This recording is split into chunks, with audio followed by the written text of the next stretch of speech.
Welcome to the Legend of Zelda Breath of the Wild on the Nintendo Switch. This is going to be a full playthrough. Now, I've done this before on my channel, but every time I do another playthrough I learn more. And there's quite a bit I learned since the last time I did a playthrough, so I decided to delete those videos and do it again. But this full playthrough is going to be, I'm going to be doing 2-hour videos. And they won't be exactly 2 hours, but like between 2 hours to 2 hours and 10 minutes. And it's probably going to take about 19 videos, 19 or 20, most likely 19 to do a complete playthrough. Now, I'm not going to do 100% like everything, but I'm going to do a lot, like shrines and all that. I won't be doing all the side quests, but if you want to see specifics on this game, I got a YouTube channel. You can check out my video on this channel that talks about that YouTube channel, where I do short videos on specific areas.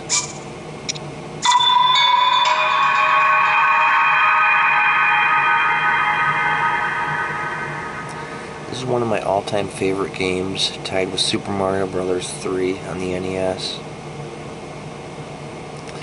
Even though it's my favorite game, it does have its flaws, which I will be complaining about throughout most of my playthrough.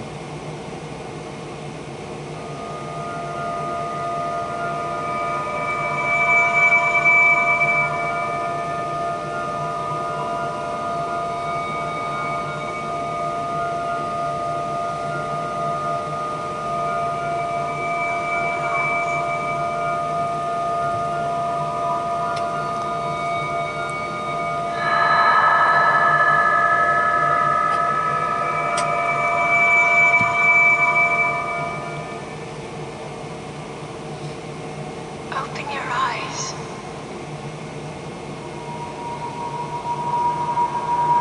Open your eyes. Wake up, Link.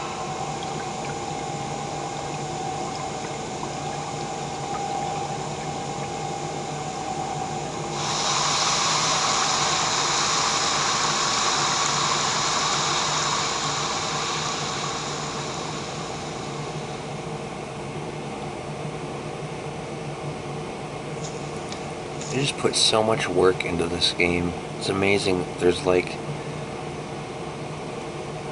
things you learn, like if you do more than one playthrough, you do a second playthrough, you'll learn so much that you didn't know the first playthrough, and it's like every single, this is my 30th playthrough, and it's like every time I learn something new.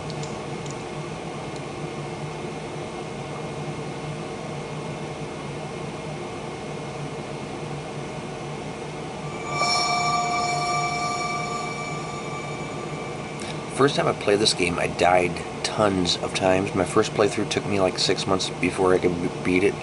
Now I can beat it in like 3 weeks, and I can usually get through without dying.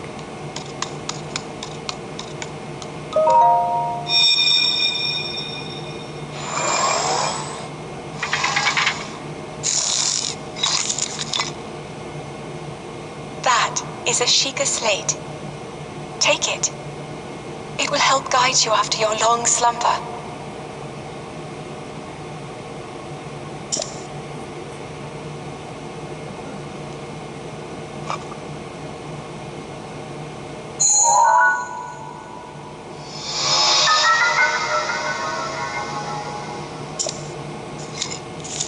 So that Sheikah slate's pretty much like cell phones are to kids today. I guess even adults today. It's got like everything you need. It's got a map in it. You can do all sorts of stuff.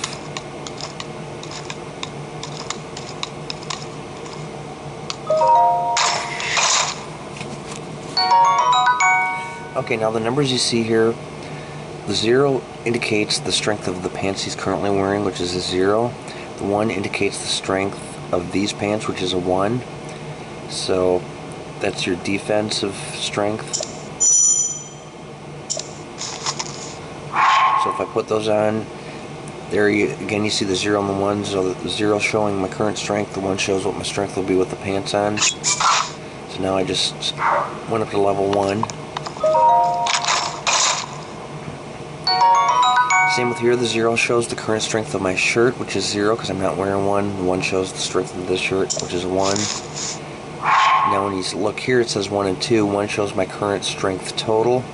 2 shows what my total strength will be with the shirt on. So I'm at 2 now.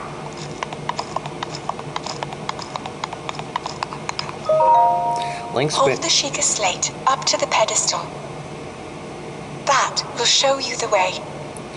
So Link's been in a coma for 100 years. He doesn't have any of his memories.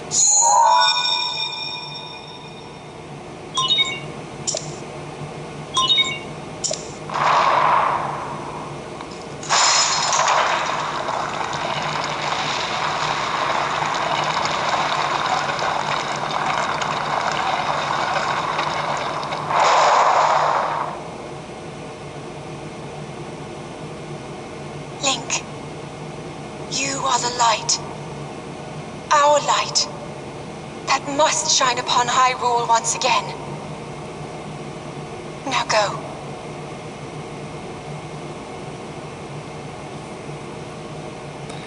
Okay, I'm going to show this what stamina is too. Now, if you're running, you see that green wheel, there's your stamina. If it runs out, you have to wait for it to recharge.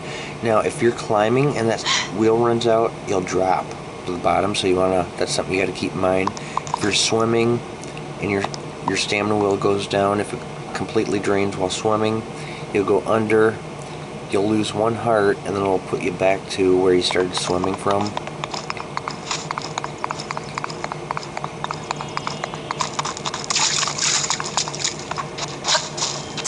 Now once I get to the top of the steps, the game's going to take control of my character to show a short little intro.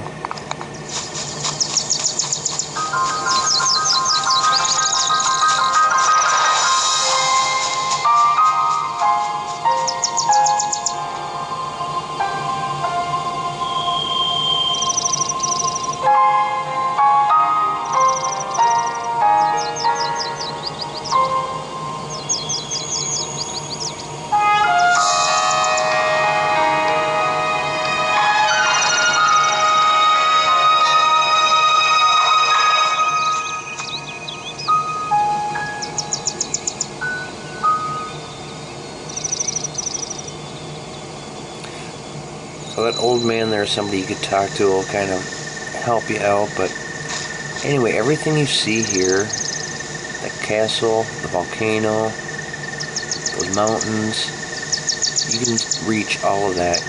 None of it's just background. Not only can you reach it, but we will be reaching pretty much everything you see here at some point in the game. Now you want to collect anything you find, like this tree branch right here I can use as a weapon. My current weapon strength is 0 because I don't have one. This tree branch is a 2. So right there shows the numbers are the same there. You want to collect food because if you lose some hearts, you can use those to refill them. Some of these foods you can just eat. Others have special effects to them, which we'll talk more about that when we get them.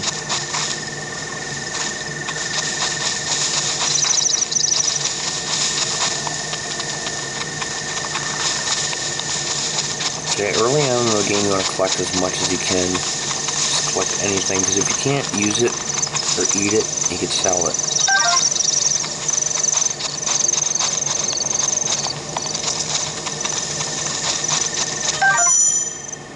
Now I got 2 weapons.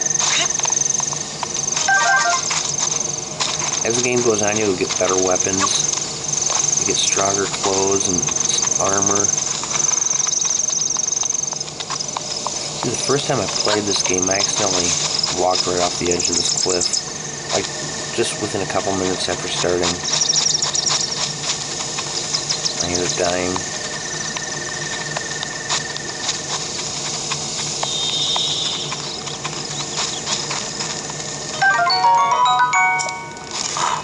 Here's my first complaint. Okay, this game was released in 2017. They have the technology to actually speak, and yet they're going with this. I mean, this was okay for like Castlevania 2 Simon's Quest back in 1988 when they had short sentences you had to read, but now it's like 2017. There's much more to the story. So you're stuck reading all of this stuff. It's like, I mean, even the Grand Theft Auto games back that were like came out 17 years ago had the ability to talk throughout the whole game. And this is one of my first complaints, is all the reading you have to do. I mean, if I wanted to read, I just would have grabbed a book instead of the game.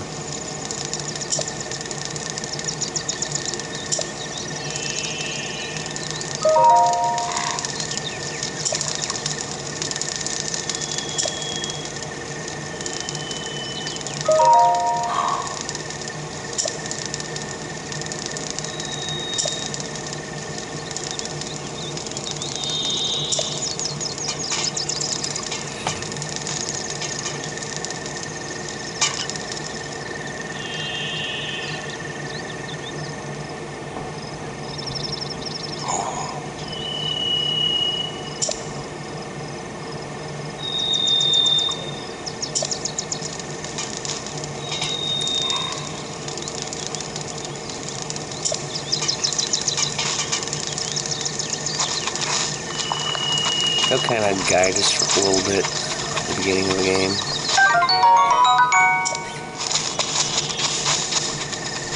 You pick up rocks. Sometimes you find stuff under them that you can collect. Like a high-tailed lizard.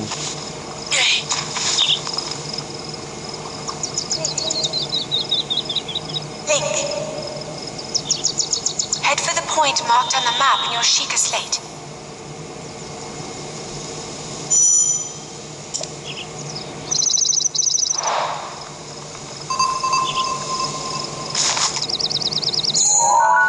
Okay, so that's where I am, and that's where I gotta go. See, this is the region I'm in right now. It's called the Great Plateau region. That's the smallest region in the whole game. There's a lot of others to explore.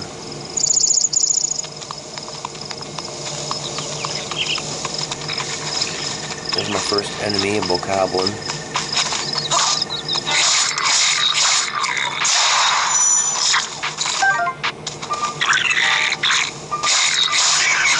See, these tree branches break like really quick. Now, bokoblin fangs, a lot of the stuff you can't use, but you can sell.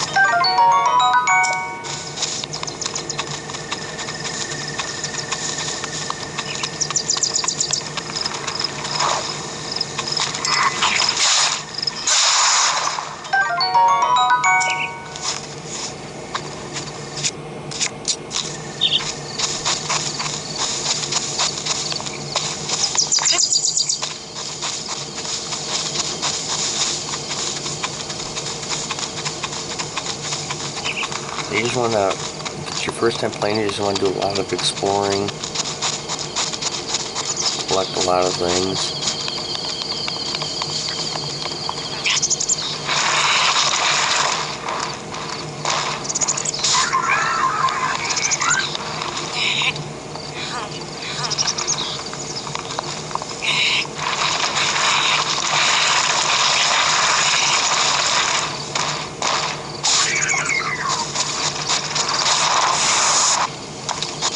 You don't want to drop from great distances, but you can go ahead and slide.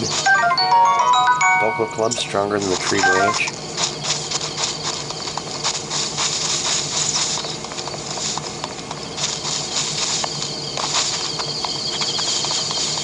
I'm actually going to go up here and get these pants.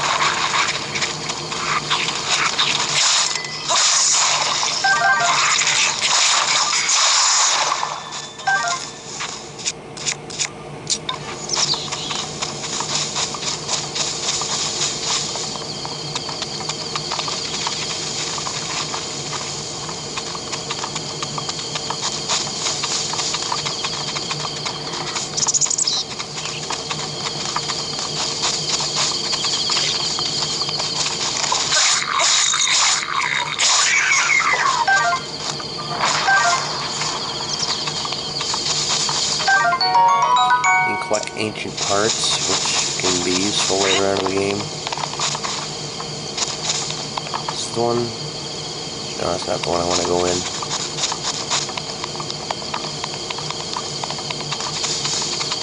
There's one where you can get these pants that are stronger than the pants I'm currently wearing. This one right here.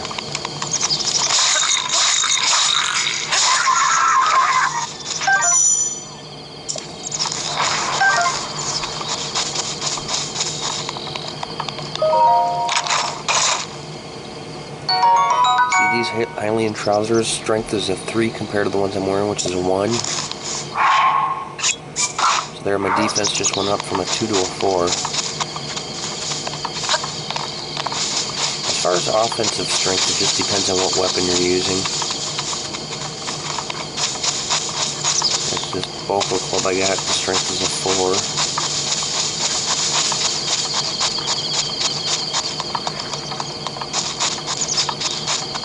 If you're far enough away, they won't see you.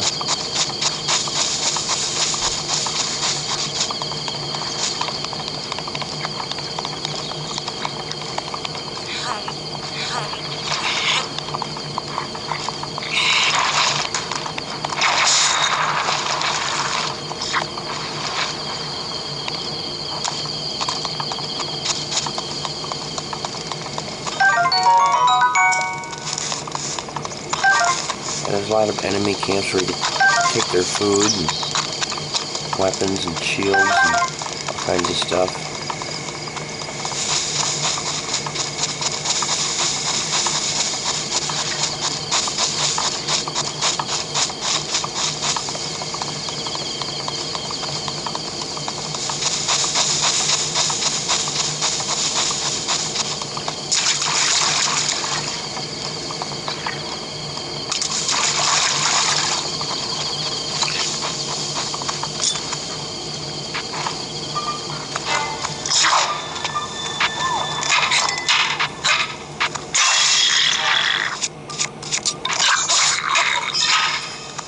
They don't really do that.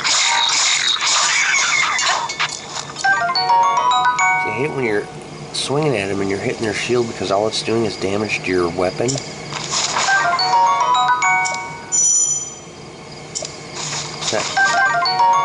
not doing any damage to them.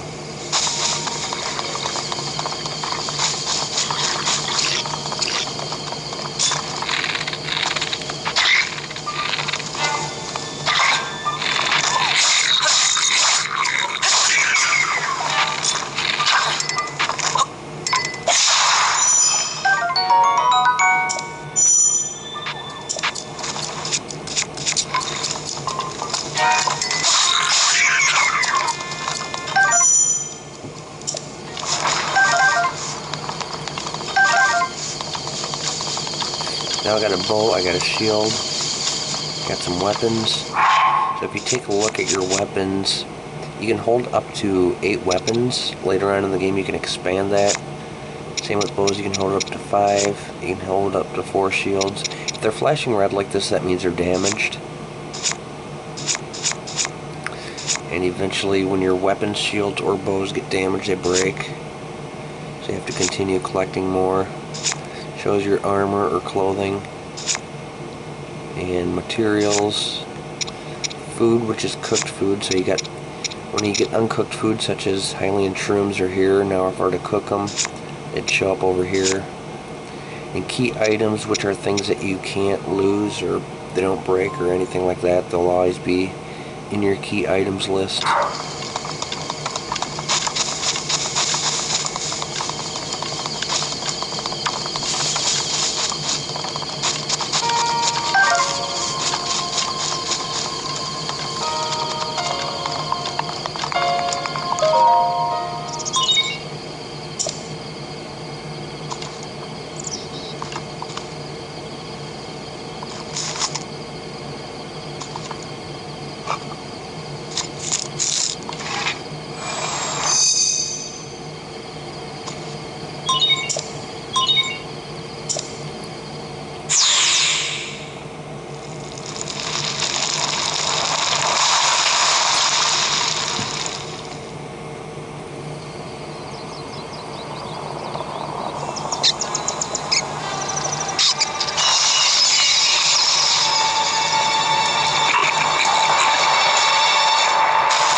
This is the Great Plateau Tower. As I mentioned before, this is the Great Plateau region. Every region has its own tower. And to unlock that part of the map, you have to climb the tower in that region.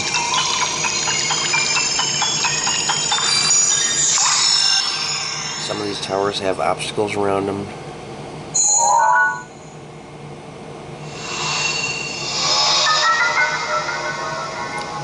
There, just unlock the map there. That blue dot you see in the center, that's the Shrine of Resurrection, which is where I first started out, so that's how far I traveled.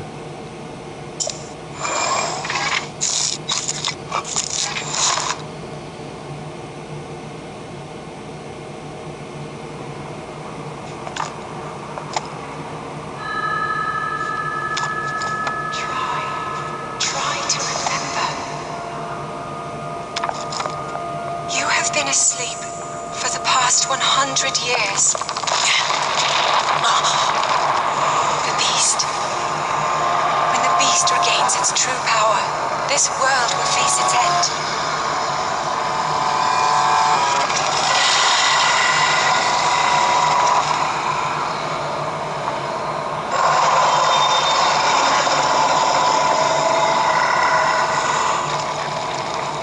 Now then,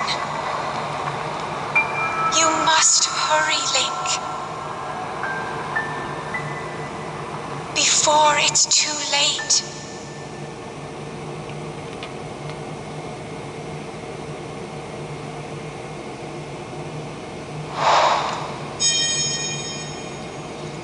Okay, so now we're going to climb down the tower.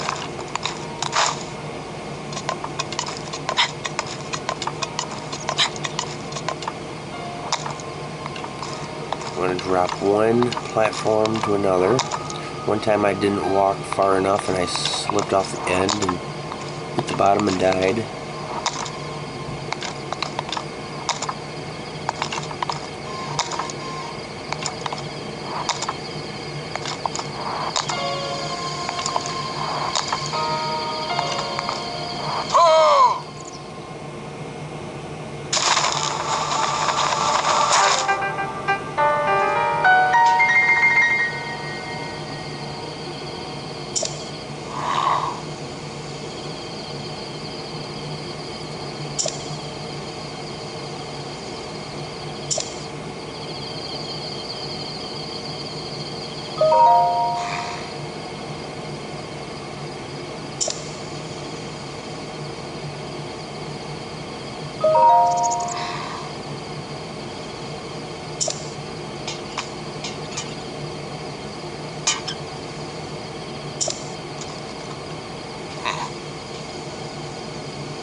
Okay, so right here, there's no way to leave the Great Plateau region at this moment. So we're going to be spending pretty much this whole video on the Great Plateau region. And we might make it off by, like, right before the end of the video or the beginning of the next video.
Okay, so that yellow thing we see there is a shrine. There are 120 of them in the game. Now, I don't bother beating all 120 of them. I usually beat 104. Same 104 shrines that I've always beaten, but there are 16 shrines in the game that I've never even attempted to go after. Just because by that point, see, when you beat shrines, you get a spirit orb, and every time you get 4 spirit orbs, you get a heart container. By the time you beat 104 shrines, you got a lot of heart containers. I mean, you're strong enough where I just feel like I'm ready to go fight Ganon. So I don't feel like spending any more time doing shrines.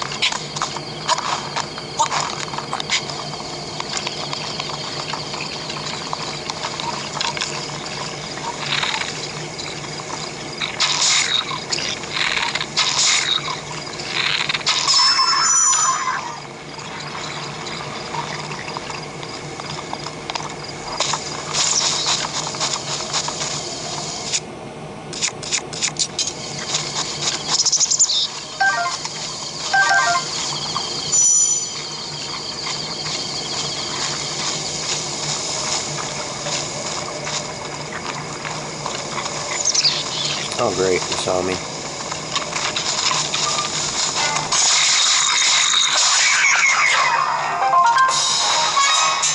Took them out pretty quick.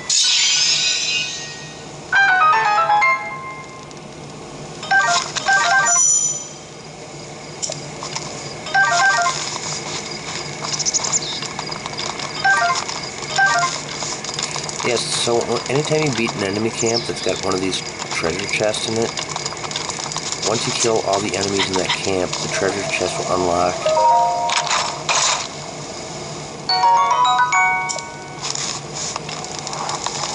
Now, another thing with the fire, you can sit there to pass time, but we'll do that later.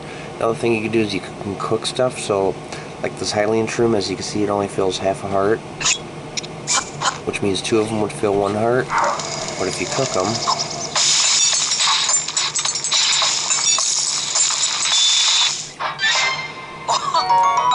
see, now it will fill 2 hearts, so it doubles the strength of food when you cook them.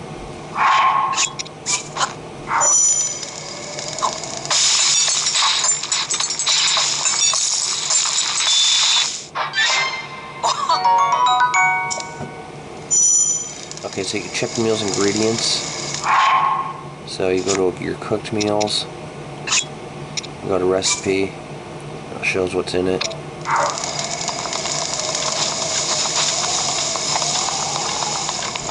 As you can see, there's a clock down there in the bottom, kind of right the screen where it says 1:25 p.m. It goes up 5 minutes like every few seconds. So it does transition from day to night in this game.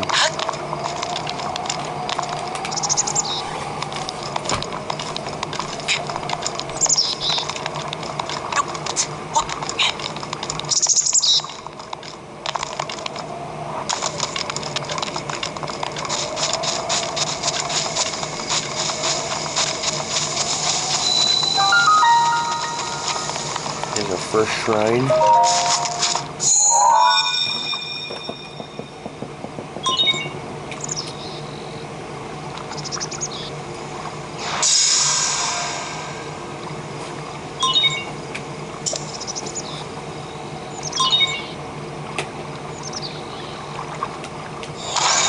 They usually don't take this long being at the first shrine, like they usually don't say access granted and all that. Since it's the first shrine, it's going to show a little bit more detail.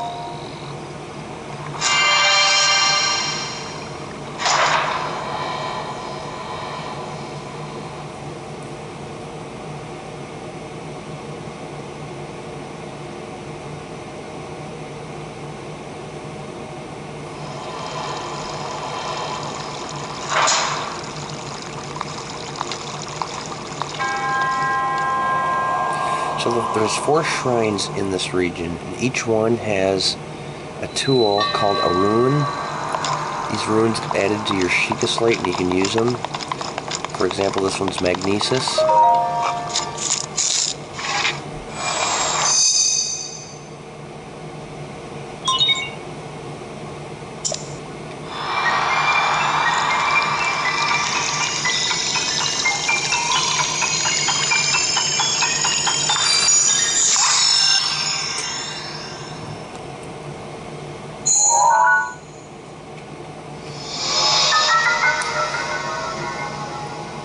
And this shrine is the Magnesis Trial, so this whole shrine pretty much teaches you how to use the rune that you're getting.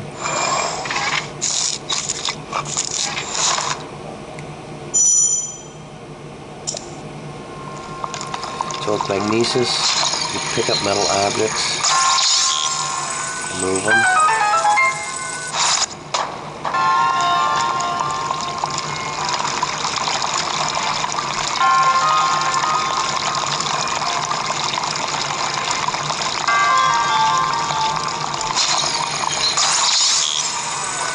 You do not want those blocks to fall on you, they will do damage.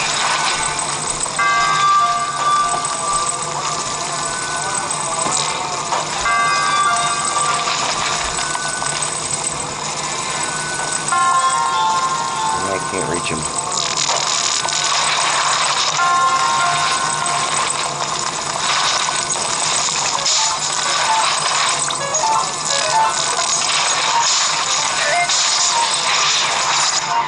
That's a Guardian Scout.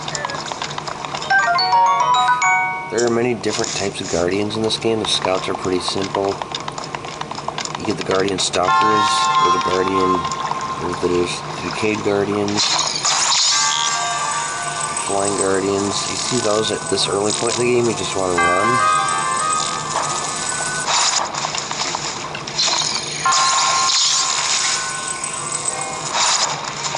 Serious?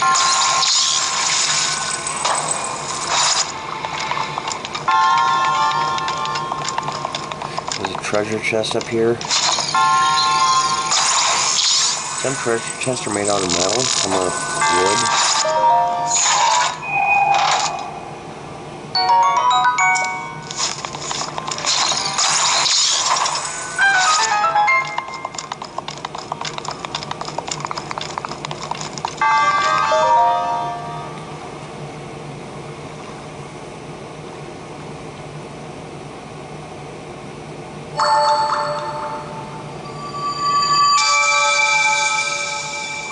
You can't tell the long story here, I'm just gonna skip through it.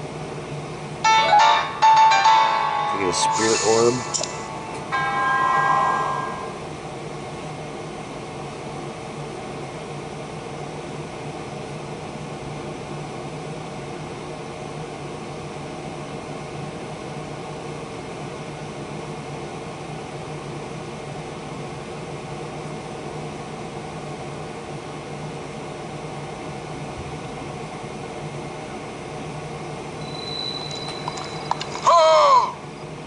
Here comes the old man again calling me to haul.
So anytime I unlock a tower or activate a shrine, it shows up as a travel gate in the map, so I could just instantaneously travel there, which makes it a lot easier.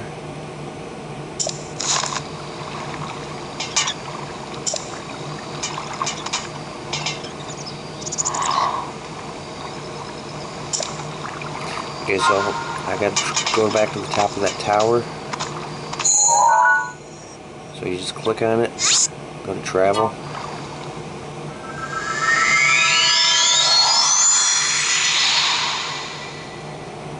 Unfortunately, I have to sit through this load screen each time, but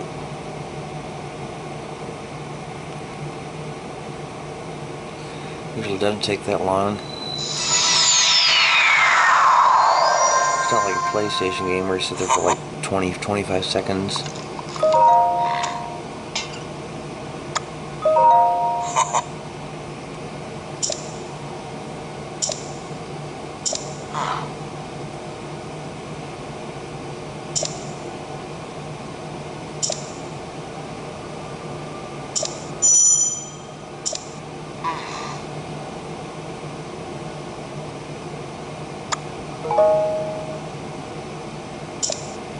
Okay, so use the scope to find these shrines.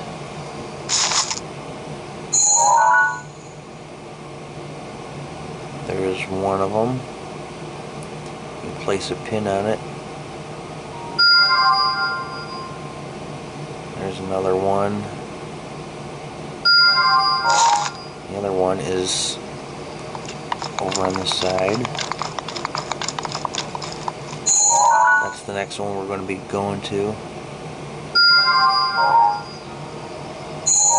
now that we got our pins placed, you look on the map and it shows where they are there. I'm going to head back to this shrine that we just beat because there's some other stuff I want to do around it.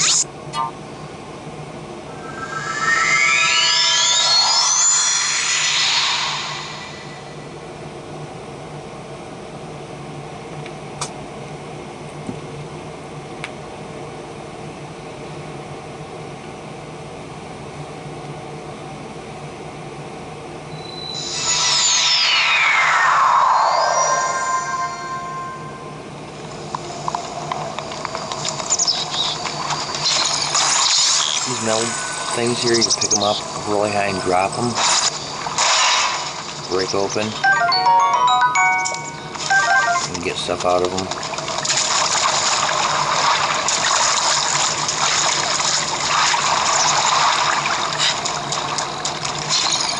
Treasure chest. You can use magnesis to pull them out.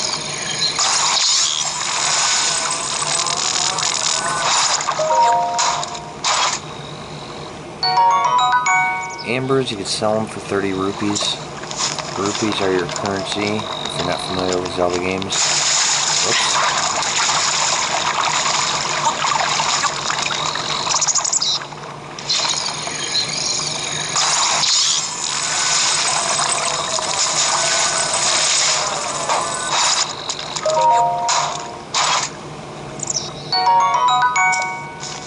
You can sell opals for 60 rupees.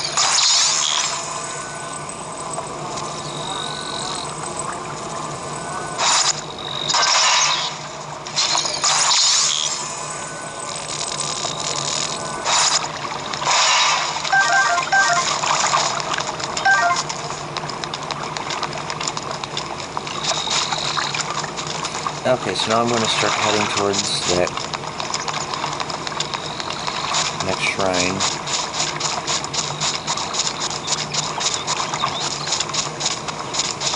As you see, it's getting late. It's 6:15 p.m. Now, I don't like traveling at night because there's skeletons that pop up out of the ground between like 9 p.m. and 5 a.m. So you can sit by a fire and pass time away.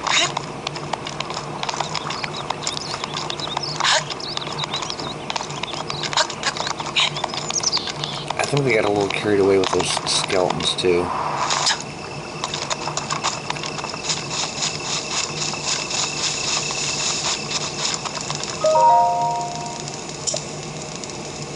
You could choose morning, noon, or night. It'd be nicer if you could choose up to like what hour.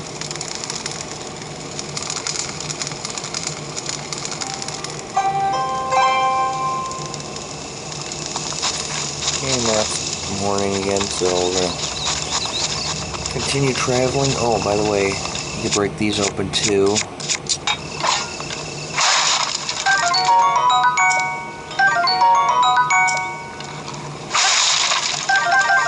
You usually get apples or arrows out of the wooden crates.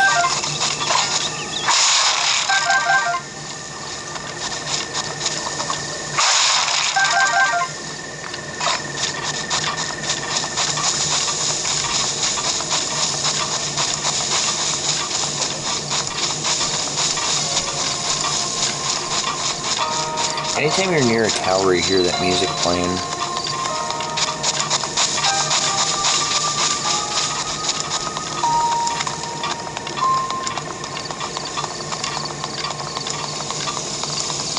This game does have some good music in it, although I wish it would have the original Zelda theme a little more often than it does. There's some very rare occasions when you hear it.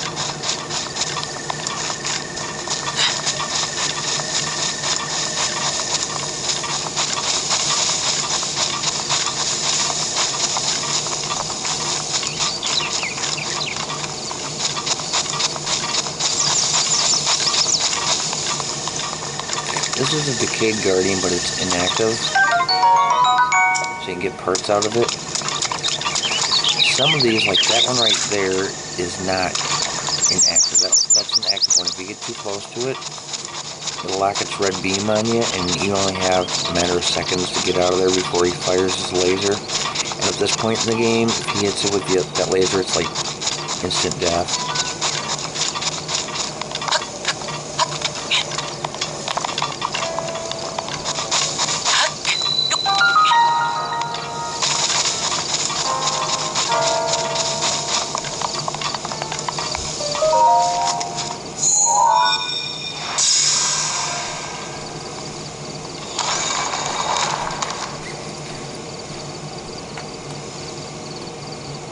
This is our bomb trial, where we're going to get our bombs.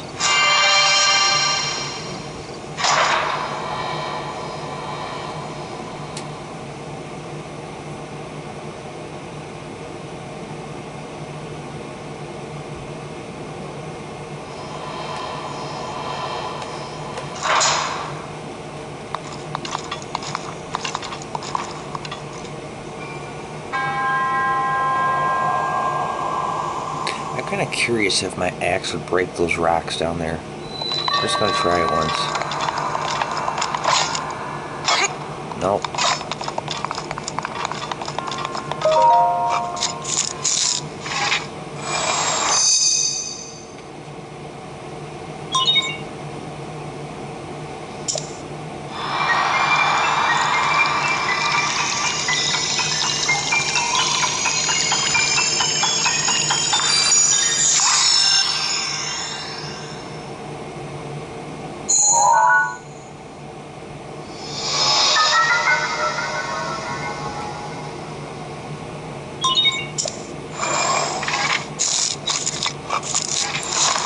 So the cool thing about the bombs in this game is you don't have to buy them. You get an unlimited supply of them. You get round ones and square ones. The round ones obviously roll better, the square ones don't. When you detonate them, the only thing that's annoying is you have to wait for it to recharge to use it again. But you can use a square one. Like right now, instead of waiting for the round one, I can go ahead and use a square one if I wanted to.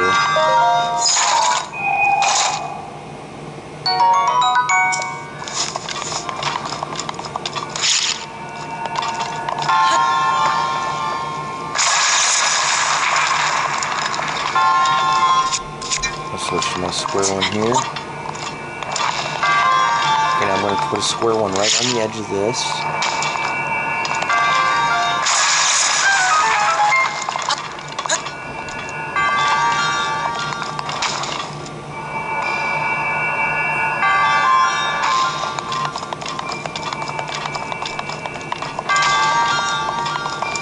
I think the reason orb shooting back and forth is because it's showing you can shoot round objects, such as bombs.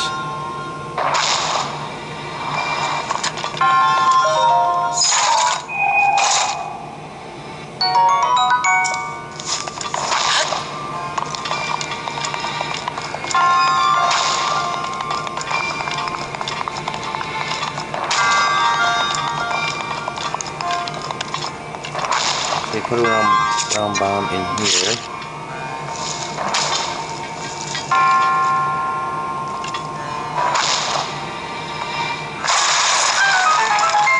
Do that.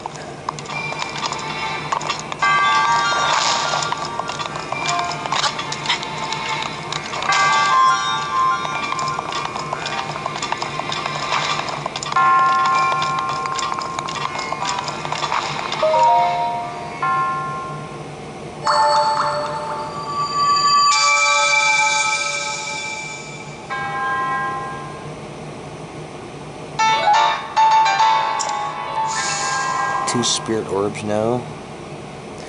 The things you see right there shows how many heart containers they have, how much stamina they have.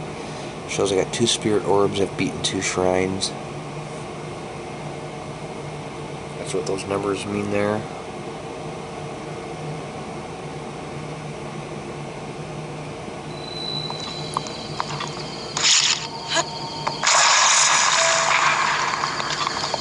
It's just fun to blow rocks up. Okay, there's a decayed guardian that becomes active when we come near it. The game makes it a point to show it to us.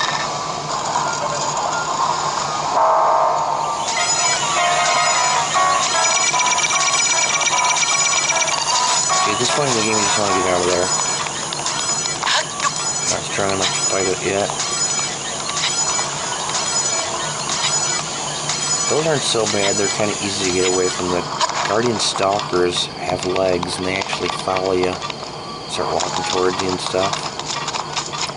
And there's flying guardians that fly around you. Guardian Stalkers almost look like spiders. Well, we've seen a Guardian Scout, which kind of looks like a smaller version of a Guardian Stalker.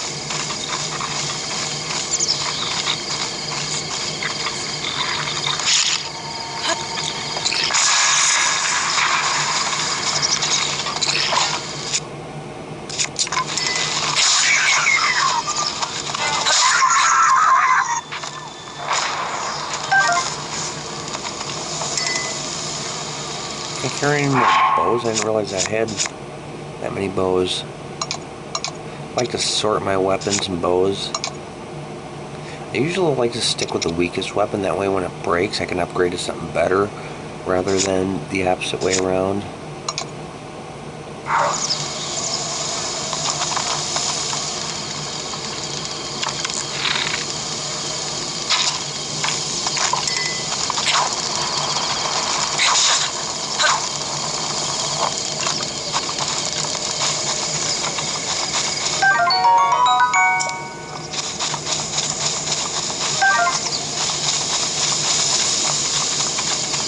You can get some goodies at this cabin up here.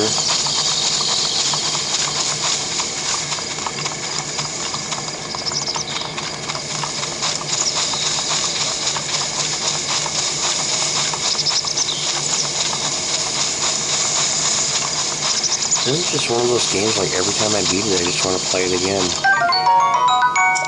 I'm on my 30th playthrough. It's like every time I beat the game, I take maybe a week off from playing it and I just want to start up again.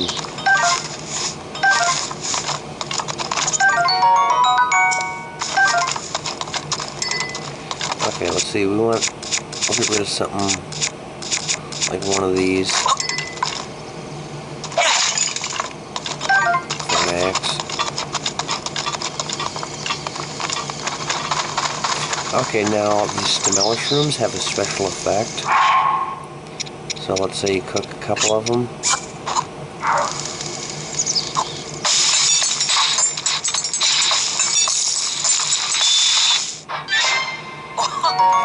So not only does it fill 2 hearts, but it also fills your stamina wheel a little bit. So if you're climbing and let's say your stamina is really low, you can eat one of those in mid-climb and it'll fill up that much of your stamina wheel. Pot lid makes for a shield. Kind of like a redneck shield.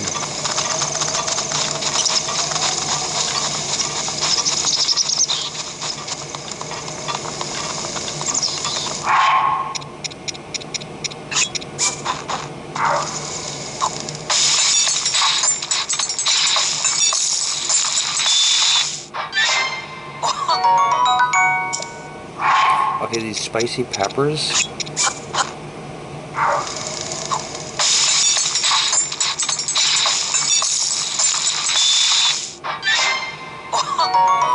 They also have a special effect which is cold resistance, so there are some regions in this game where it's cold. Now, if it's anywhere between 16 to 32 degrees, you're going to need at least a low-level cold resistance. If it gets below that, you're going to need a mid-level cold resistance. So if it gets like 15 or less. So in the Great Plateau region, it doesn't get anywhere below 15 or anywhere below 16. So we're pretty safe here, but further on in the game we're going to need some more cold resistance. You could either do that by cooking foods, or you could buy some warm clothing.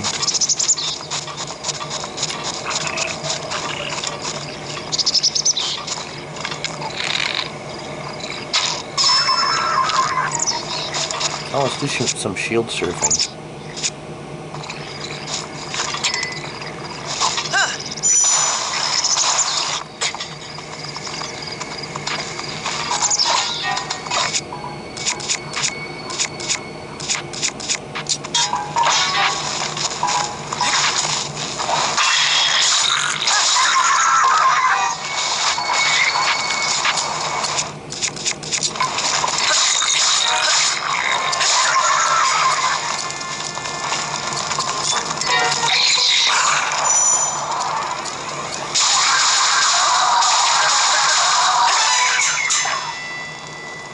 So that's a special trick in fighting.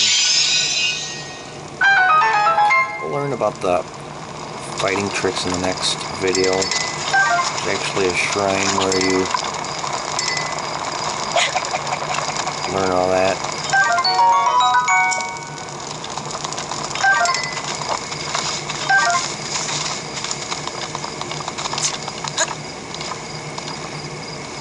Let's see what I got for weapons. I think I'm full.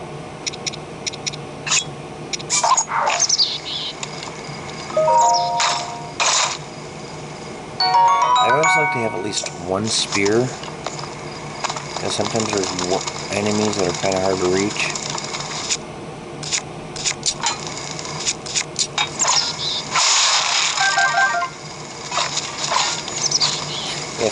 Breaking these open is a good way to get arrows early on in the game when they're harder to come by.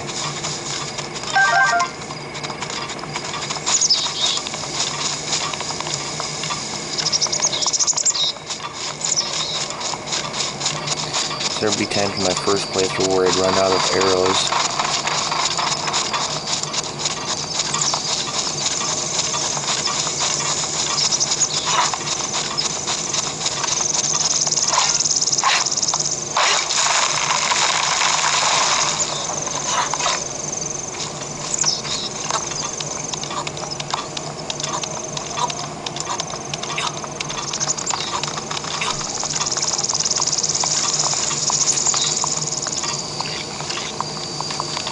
Now they saw me. I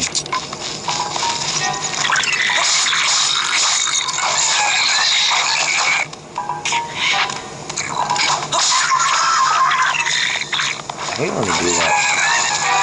Okay, he's swinging it right through a rock.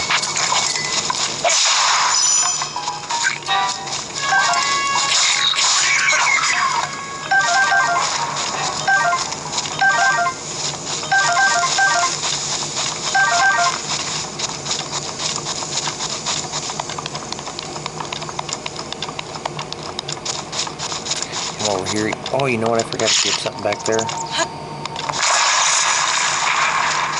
I always do that. It seems like when I'm playing this game, every time I'm in the Great Plateau region, I always forget to get something back there, and I have to go back.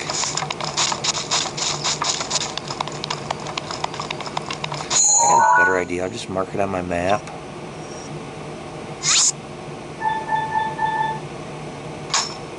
I'll go back for it later.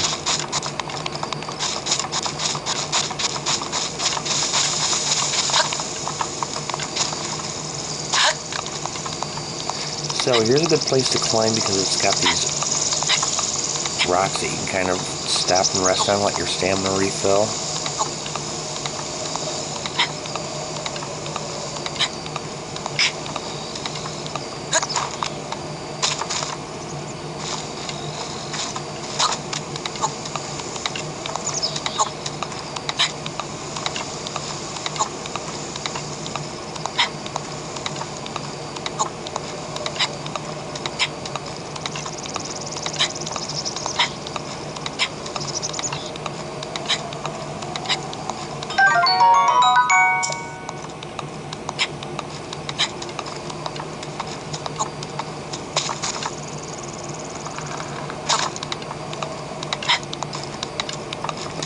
See, there was like my first few playthroughs, I was like trying to climb all these different areas, and I didn't have enough stamina to get to the top, and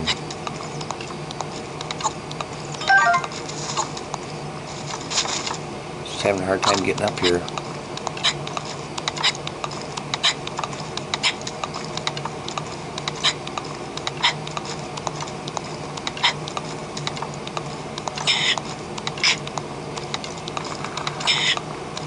So I mentioned about the cold regions in the game. There's a lot of different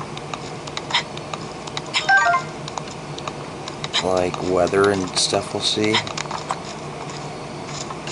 So yeah, we got snowy mountains, you've got deserts, you got the volcano. I'll be seeing a lot of rain in the game, which is my biggest complaint about the game. Usually this early in the game, the Great Plateau region, we don't see rain, not until we leave it.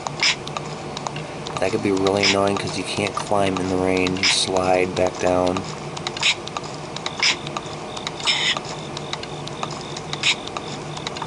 I mean, climbing is like one of the biggest things you're always doing in this game.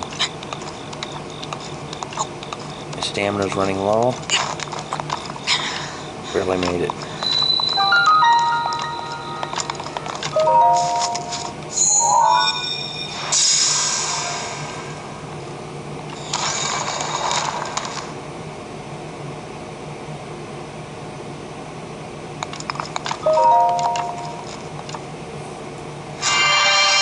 I mean, imagine playing the game Paperboy, which the main thing you're doing in that game is riding a bike. And imagine your bike tire goes flat all the time, and you just have to sit there and there's nothing you can do until someone comes by and replaces it.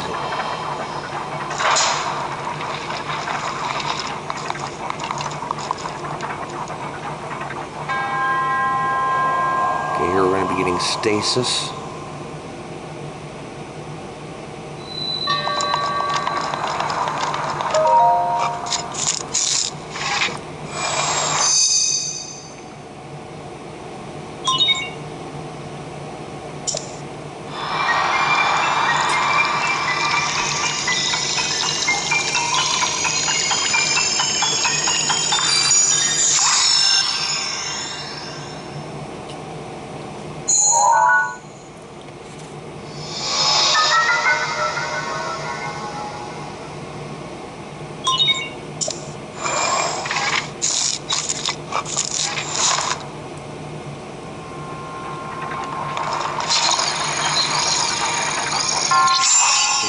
Stasis and items like that.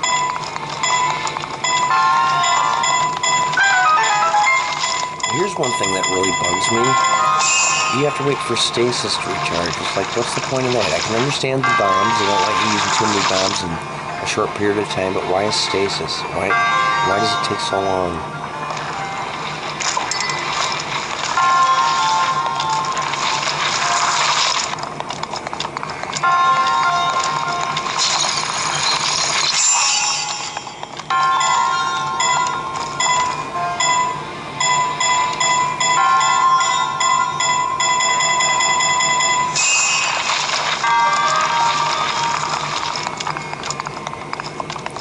I'm going to go ahead and drop this weak shield here. Or damage shield, I should say.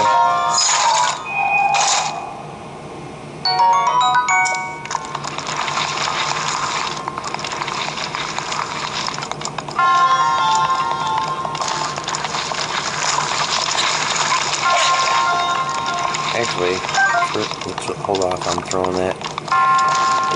Now you can also use stasis to move objects.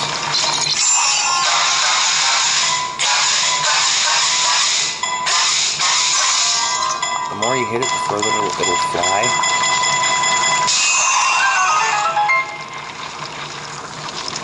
You gotta be careful though, because sometimes the object can bounce back at you.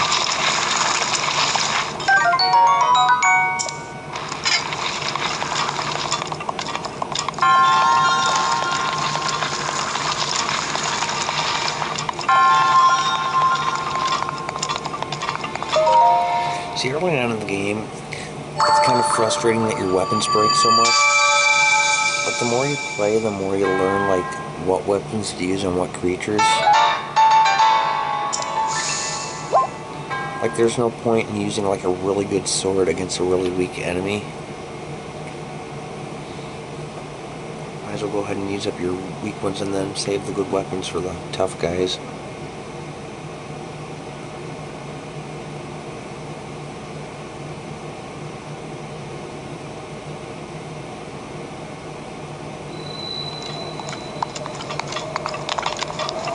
And it's almost nighttime. We're going to be seeing those skeletons.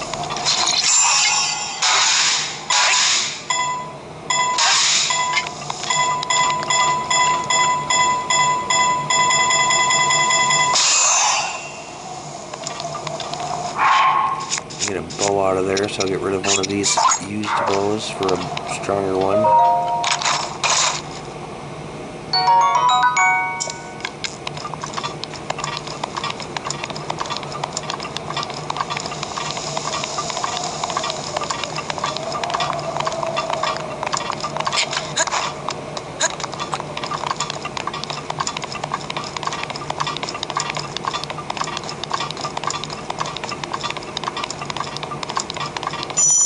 Okay, the temperature's getting cold.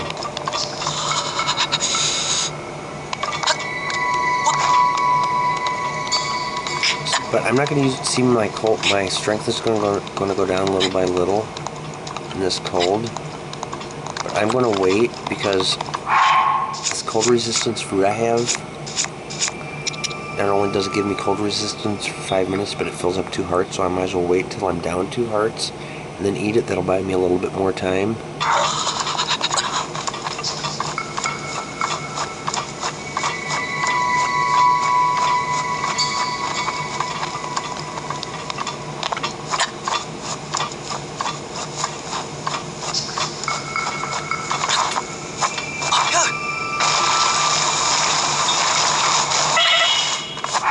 Okay, now's a good time to eat it.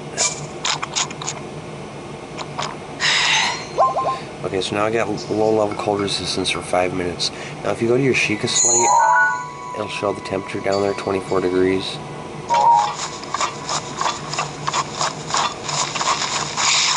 And here are the annoying monsters or skeletons I was talking about.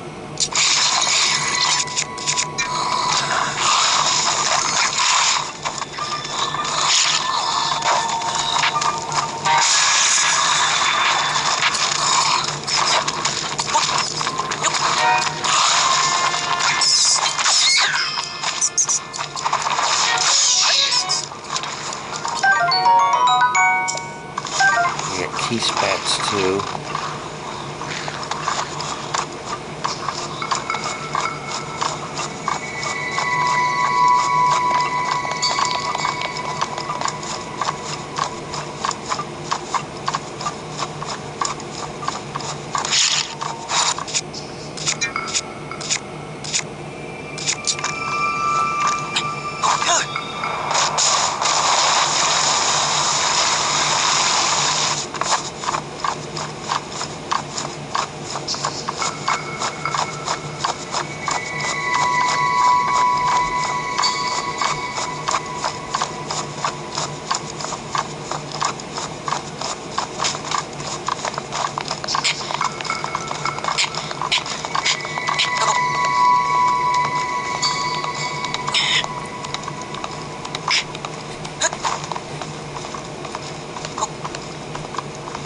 It seems like I made a wrong turn somewhere.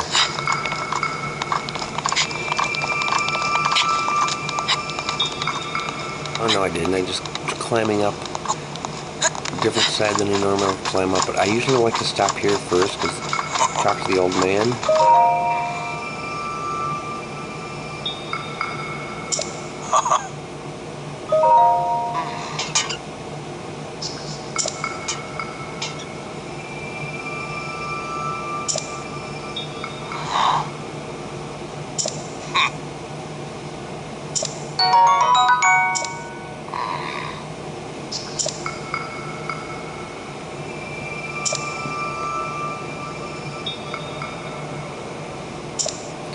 So that warm doublet has low-level cold resistance.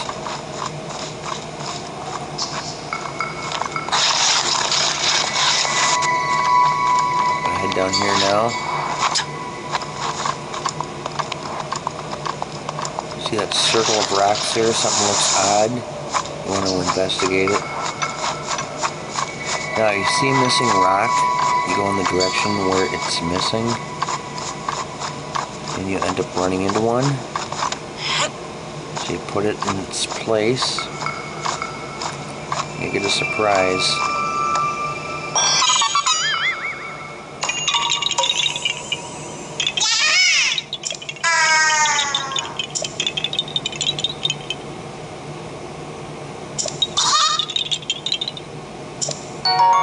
So you get a Korok seed. Now there are a total of 900 Korok seeds in the game. The most I've ever gotten, I think, was like 55.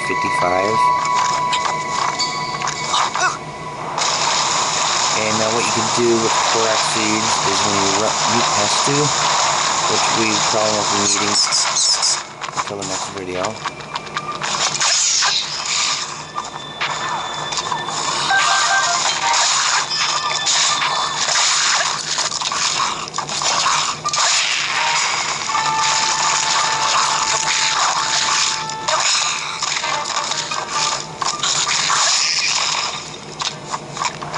But anyways, just give him some Korok seeds and he'll expand your weapon stash.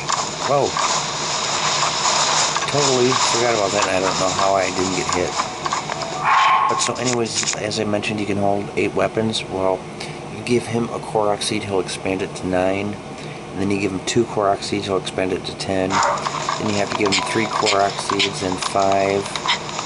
Then I think it's 8, then 12. And 17. I'm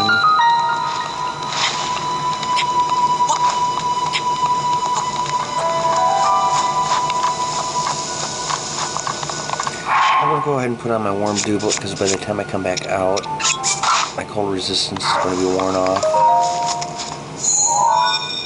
See, now if I was in a place that needed a mid-level cold resistance, I could go ahead and wear the warm doublet plus eat that meal that I ate. That would give me 2 levels of cold resistance.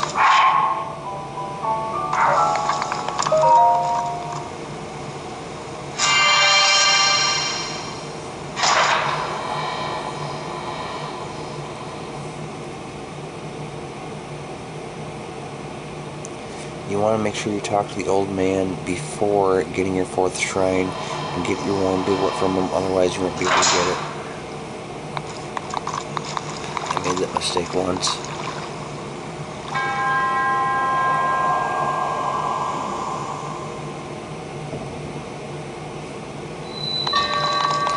The strength of the warm doublet's the same as the old shirt, so as far as defense, it's the same. But when it comes to cold resistance, this has the advantage.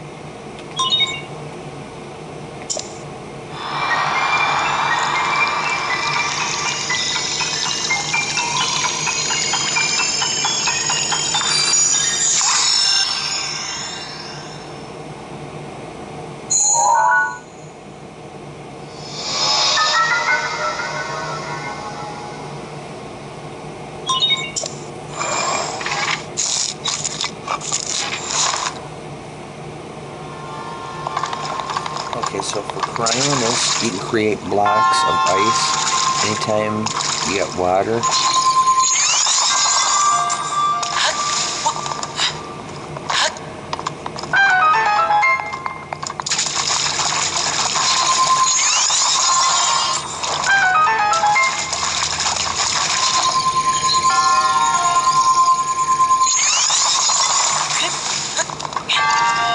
The Guardian Scout. Check this out.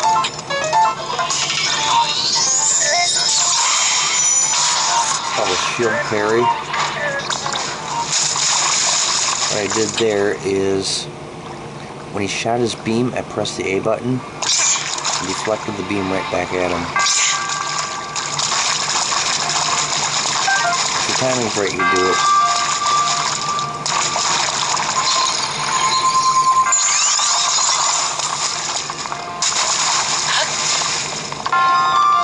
There's a treasure chest over there that has a spear in it, but the spear is weaker than the one I already have. I don't have room for any more weapons.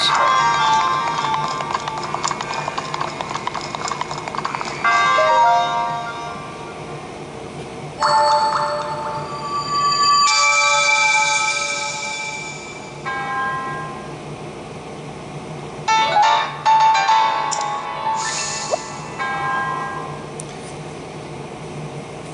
that I got my 4 spirit orbs, the old man's gonna drop by, call me a hoe, and talk to me again.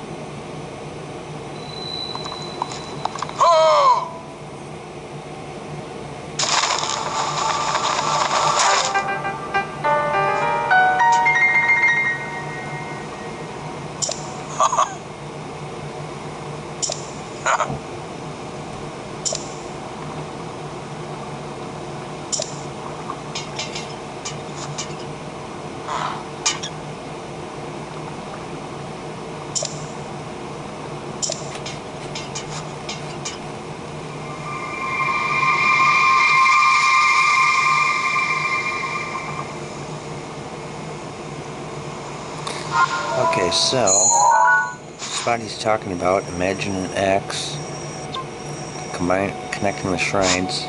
It's right here on the Great Temple, or Temple of Time. And to make it quicker to get there, I'm going to travel to the Shrine of Resurrection. We'll come back to this point after we've done all that. So there's still some more exploring to do in this region.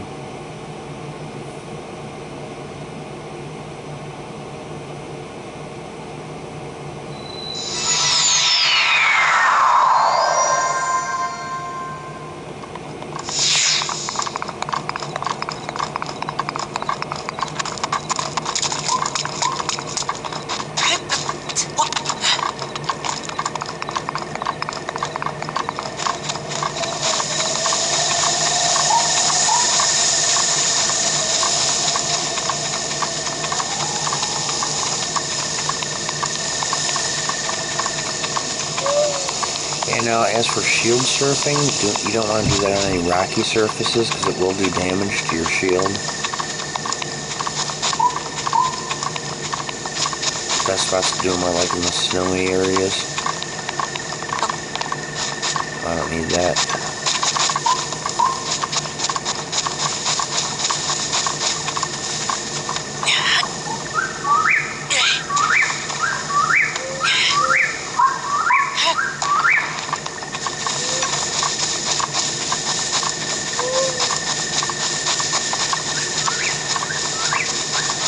I see some key spats.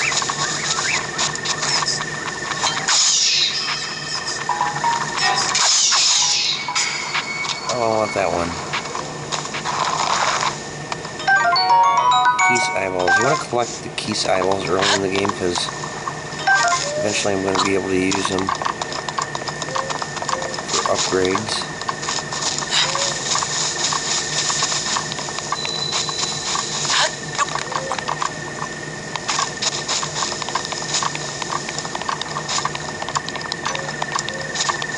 And might be wondering what to do with these ancient parts. You can sell them, which I did my first playthrough, but I regretted it by the end because you could use them to upgrade the ancient armor that you can get later on.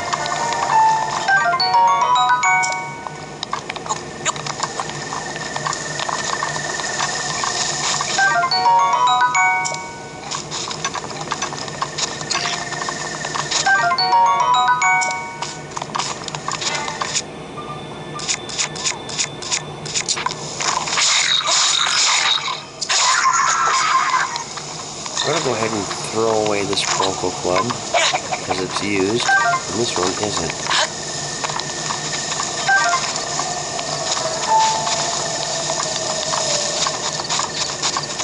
Okay, now you're going to run into these statues here. Anytime you got 4 spirit orbs, you can trade 4 spirit orbs for either a heart container or stamina vessel. We all know what heart containers are. Stamina vessels will add more to your stamina wheel. I usually wait a little bit, though. First I get heart containers. And then I start worrying a little bit more about stamina.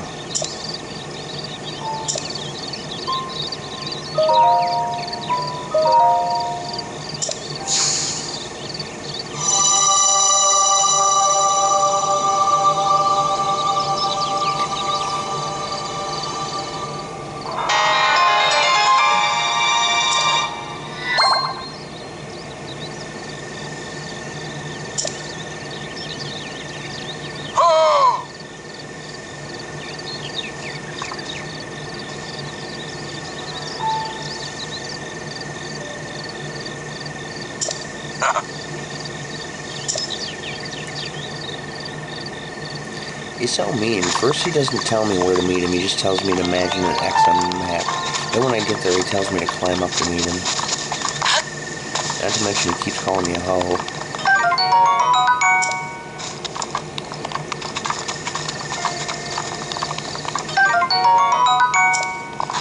Take a look at the ancient parts. So you got ancient screws, ancient springs, ancient gears, and ancient shafts. The gears and shafts are harder to come by. They're a little more rare than the springs and screws. They're also more useful later on in the game. And when we get up here and talk to the king, he's going to tell us a story, and it's cool, he actually tells us the story. We don't have to read it, we actually get to hear it.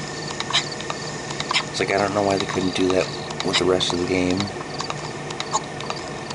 But you want to listen to the story he tells because it's pretty much really describes what happened.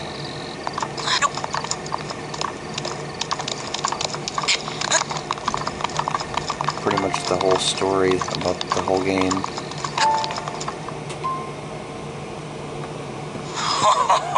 Well done there, young one. Now then, the time has come to show you who I truly am.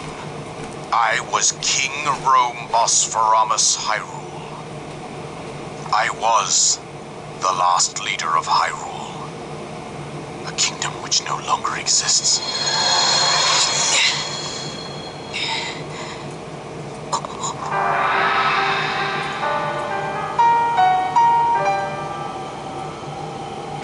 The Great Calamity was merciless. It devastated everything in its path. Lo, a century ago. It was then that my life was taken away from me. And since that time, here I have remained in spirit form. I did not think it wise to overwhelm you while your memory was still fragile. So rather than that, I thought it best to assume a temporary form. Forgive me. I think you are now ready. Ready to hear what happened 100 years ago. To know Calamity Ganon's true form, one must know the story from an age long past. The Demon King was born into this kingdom, but his transformation into malice created the horror you see now. Stories of Ganon were passed from generation to generation in the form of legends and fairy tales. But there was also a prophecy. The signs of a resurrection of Calamity Ganon are clear, and the power to oppose it lies dormant beneath the ground. We decided to heed the prophecy and began excavating large areas of land. It wasn't long before we discovered several ancient relics made by the hands of our distant ancestors. These relics, the divine beasts, were giant machines piloted by warriors.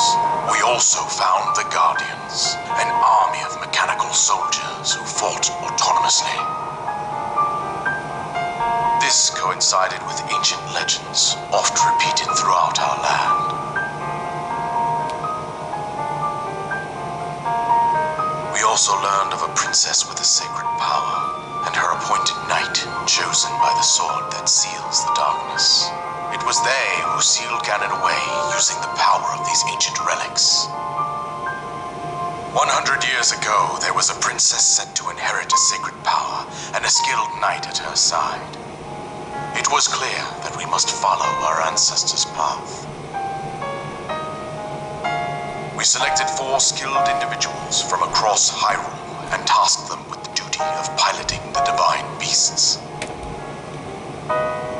With the princess as their commander, we dubbed these pilots champions, a name that would solidify their unique bond. The princess, her appointed knight, and the rest of the champions were on the brink of sealing away Ganon. But nay. Ganon was cunning, and he responded with a plan beyond our imagining.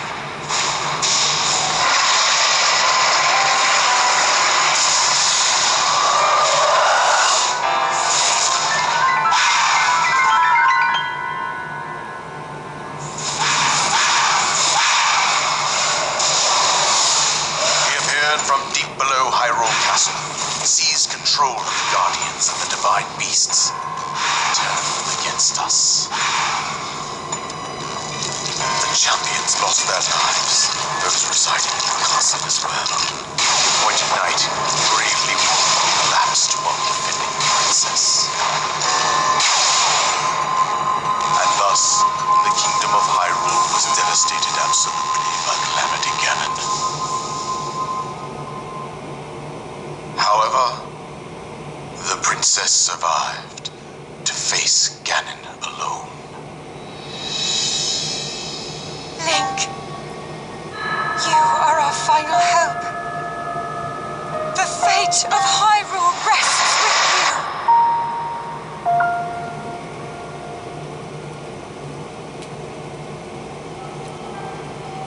That princess was my own daughter, my dear Zelda. And the courageous knight who protected her right up to the very end. That knight was none other than you, Link. You fought valiantly when your fate took an unfortunate turn. And then, you were taken to the Shrine of Resurrection. Here you now stand, revitalized 100 years later. The words of guidance you have been hearing since your awakening are from Princess Zelda herself. Even now, as she works to restrain Ganon from within Hyrule Castle, she calls out for your help. However, my daughter's power will soon be exhausted. Once that happens, Ganon will freely regenerate himself, and nothing will stop him from consuming our land. Considering that I could not save my own kingdom, I have no right to ask this of you, Link. But I am powerless here. You must save her, my daughter, and do whatever it takes to annihilate Ganon. Somehow, Ganon has maintained control over all 4 divine beasts, as well as those guardians swarming around Hyrule Castle. I believe it would be quite reckless for you to head directly to the castle at this point. I suggest that you make your way east out to one of the villages in the wilderness. Follow the road out to Kakariko Village. There you will find the Elder Impa. She will tell you more about the path that lies ahead. Consult the map on your Sheikah slate for the precise location of Kakariko Village. Make your way past the twin summits of the dueling peaks.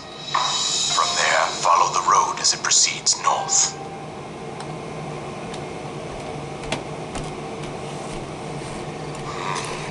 And it looks like he ran out of voice.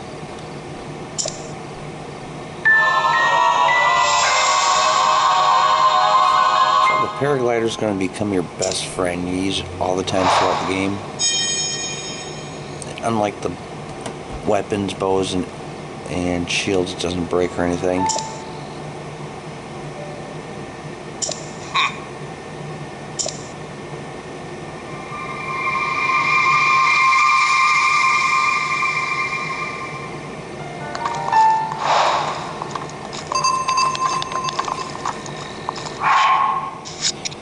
Okay, he mentioned about the champions lost their lives. even though they did, their spirits are still alive and trapped inside the Divine Beast.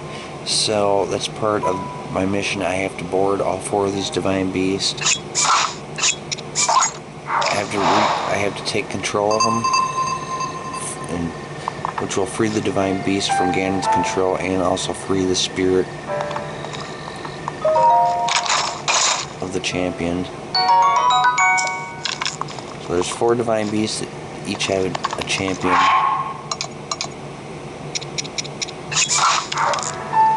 That's trapped inside of them.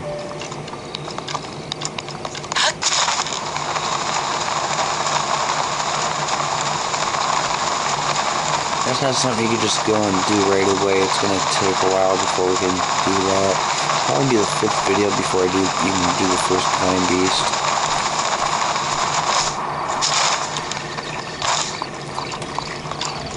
When I had to build my way up to him.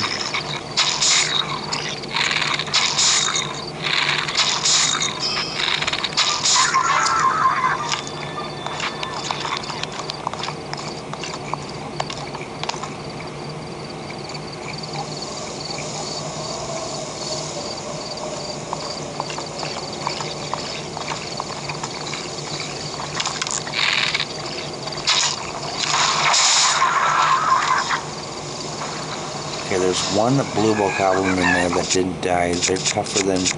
Blue ones are tougher than the brown ones.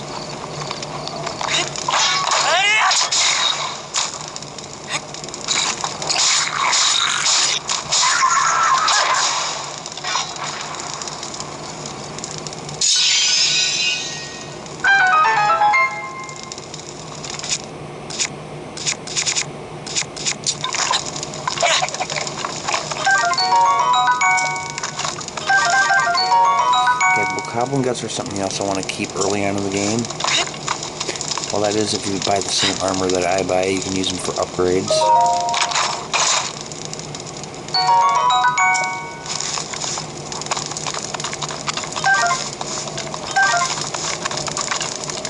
Okay, now I'm going to go back to that location right here. Something I want to get. Something I forgot to get before.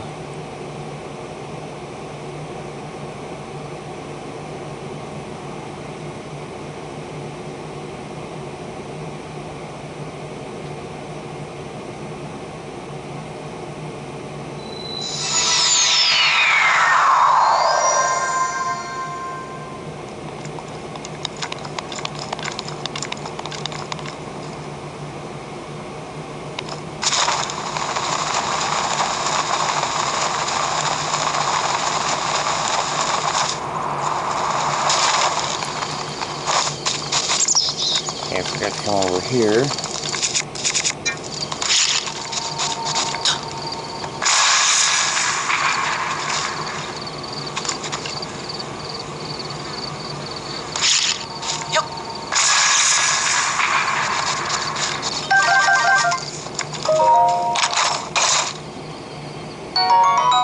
Bomb arrows. So most of the, like fire arrows, bomb arrows, there's ice arrows, shock arrows, ancient arrows, are usually kind of expensive to buy them. I'm going to drop this pot lid. The Boko shield. Okay, now I'm going to go back to the last shrine that I've beaten. Let's get rid of these pins, I don't need them anymore. And we're going to continue exploring.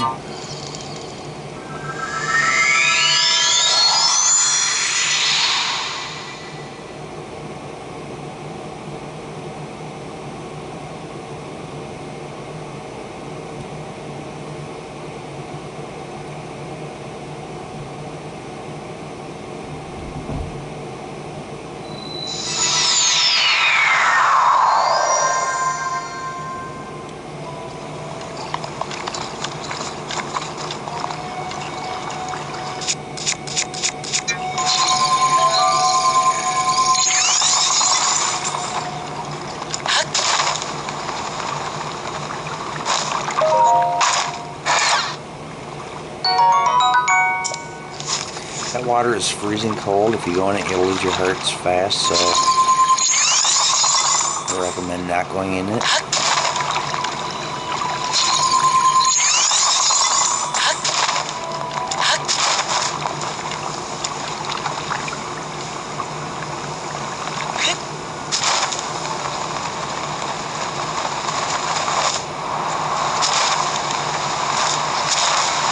Same with that water right there.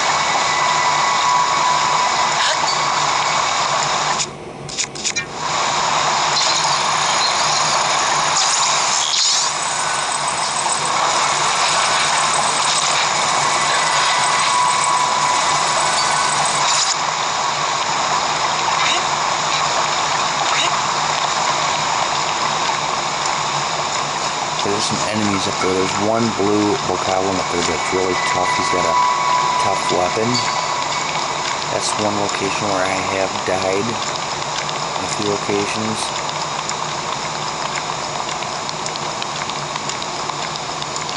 So the strength of the weapon he's got is a 14. My current strength is only a 4.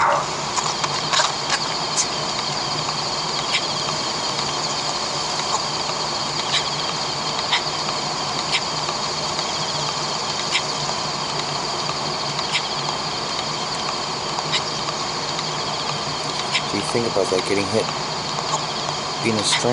having a defensive 4 and getting hit by a sword of 14, that's going to take out 3 hearts right there.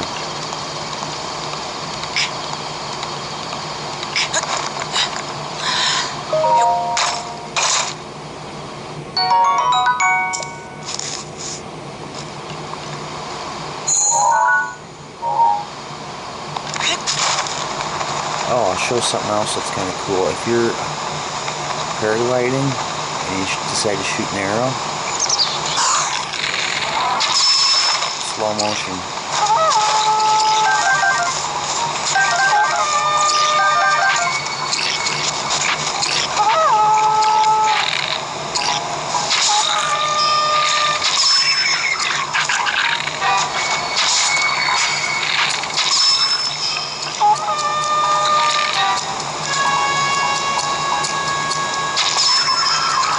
Starting to rain.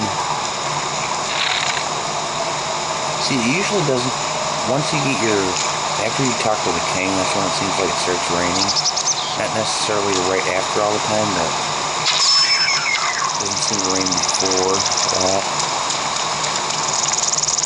And see, it puts fires out so you can't cook. You can't climb.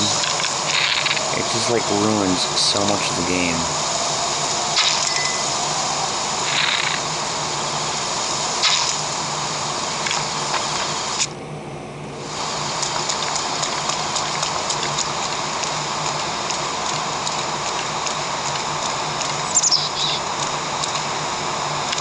I'm actually going to switch to a tougher bow.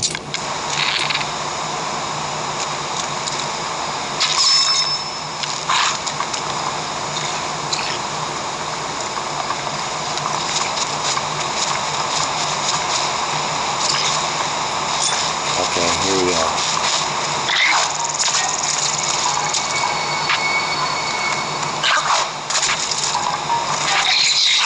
There we go.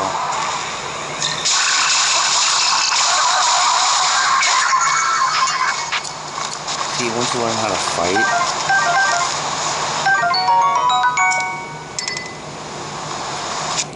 it makes things a lot easier.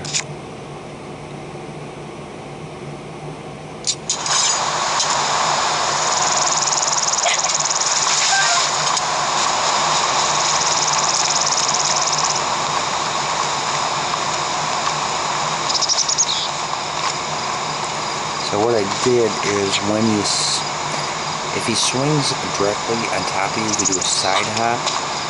If he swings like from the side, you can do a backflip. And if you time it just right, it'll do this slow motion where you can do a fury attack. Learn more about that in the next video though when I go to the Taloneg Shrine.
So we probably will be leaving this plateau region before the end of the video.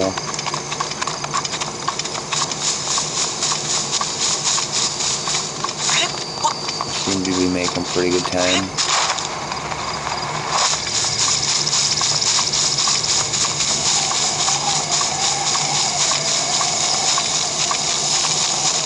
We still got like 20 minutes left in the video.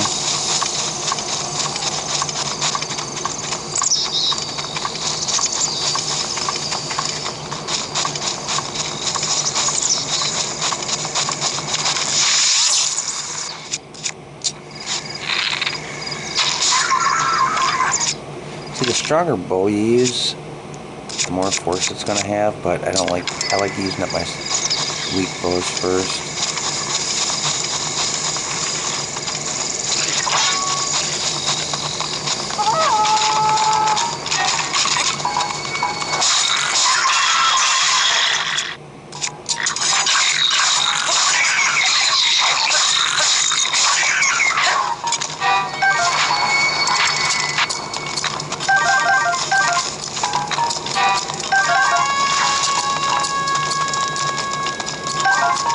A good way to get arrows.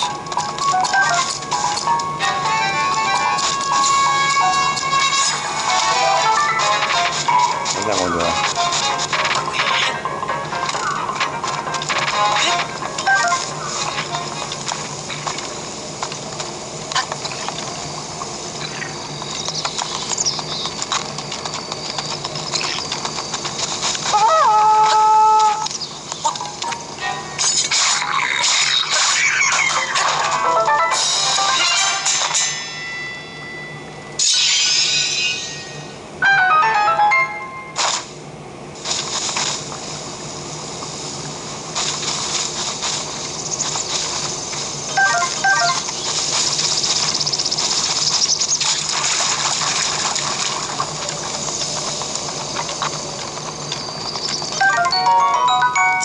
I got some stuff I can cook, but you can't just cook them on an open fire. You need a pot to throw them in. And it's too bad they didn't have the option to carry one around with you.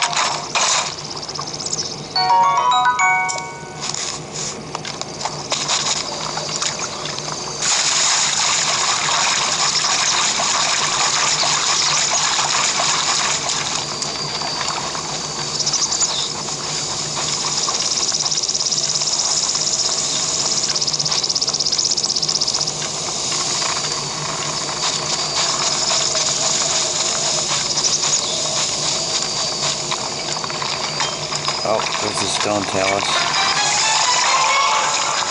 Don't have time to fight him right now, though.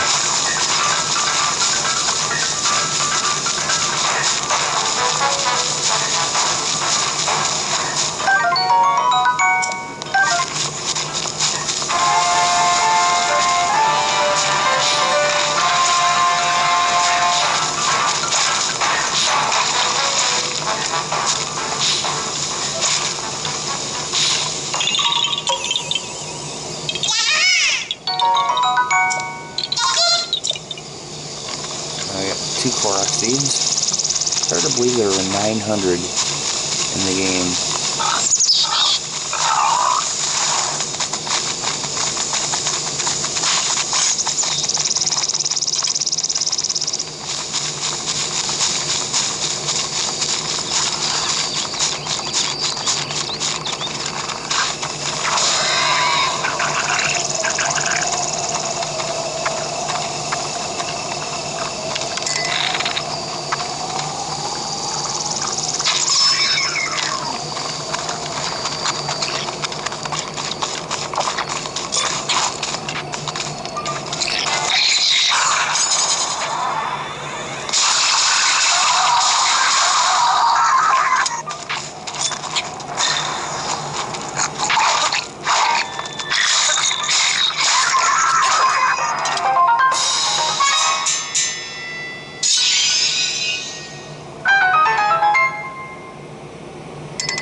chests seem to have opals in them.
This is bottomless bog.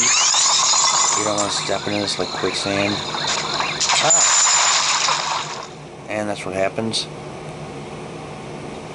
Luckily, you only lose one heart. That's like the first time I've done that since the first time I played. I don't know how I managed to miss that jump.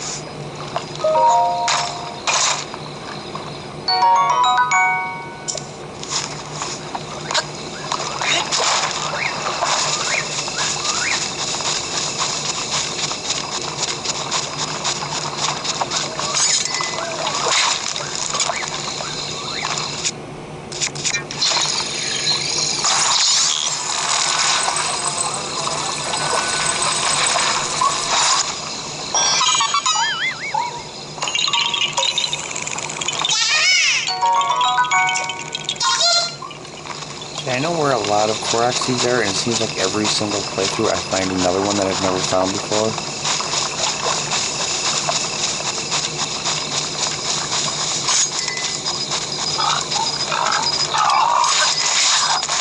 Idiot. If you can hit an animal with your sword, you end up getting food out of it. Starting to get nighttime again.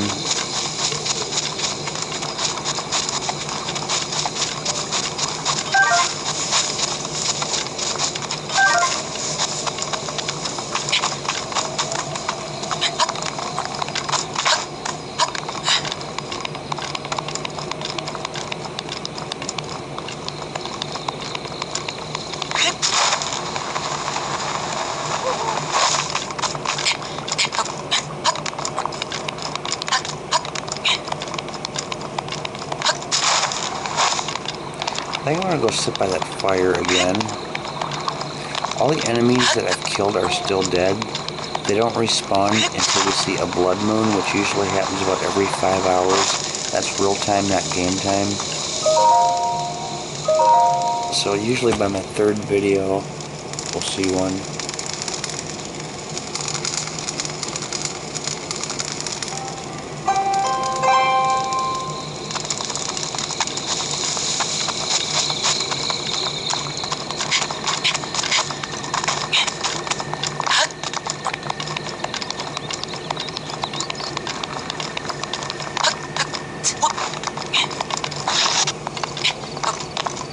Okay, we're ready to leave the Great Plateau. Whoops. Now we're ready to leave the Great Plateau region.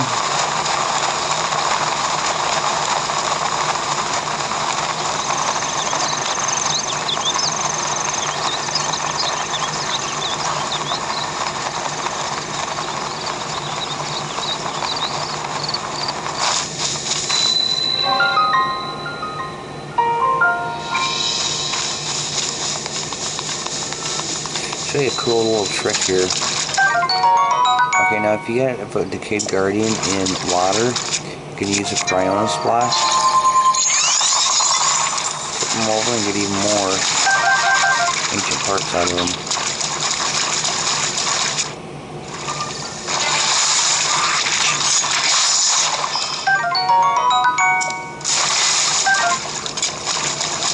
I like to collect the Choo-Choo Jelly because it's going to come in handy later on in the game.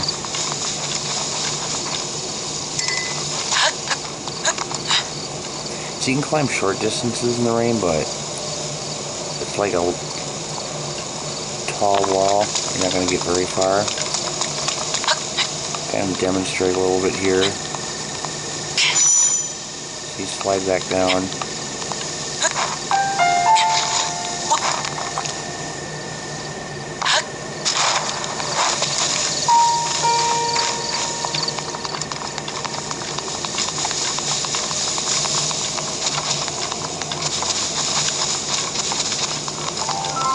See, some of these guardians you can't tip because they're like stuck inside the ground.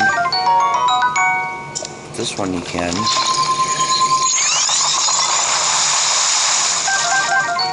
Ooh, an ancient core. Those are like really valuable.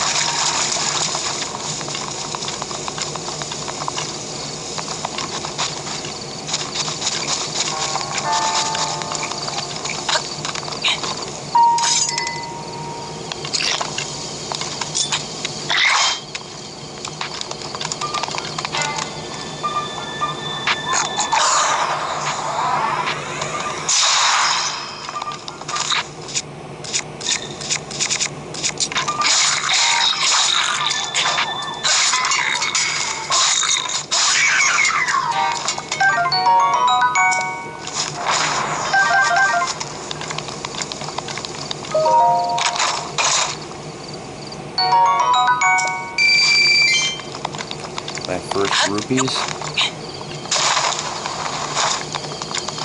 Oh. These guys are just fucking slow.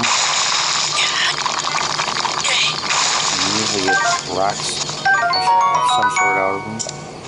Flint isn't very valuable, but you can use it to light fires.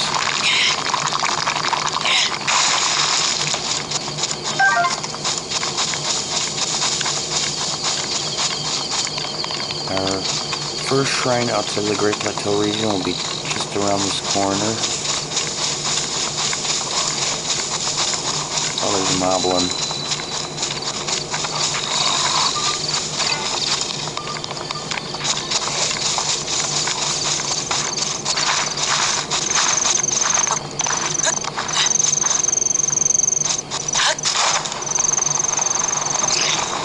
Whoa.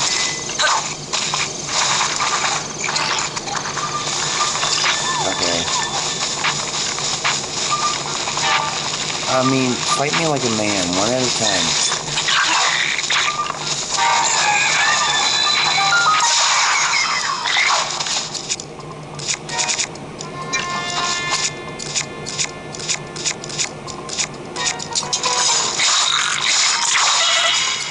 Okay, that took a lot of help. He's probably got another one of those 14-point swords.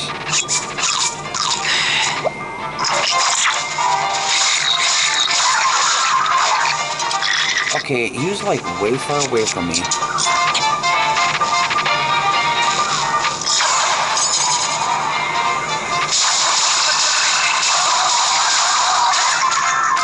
I like that fool.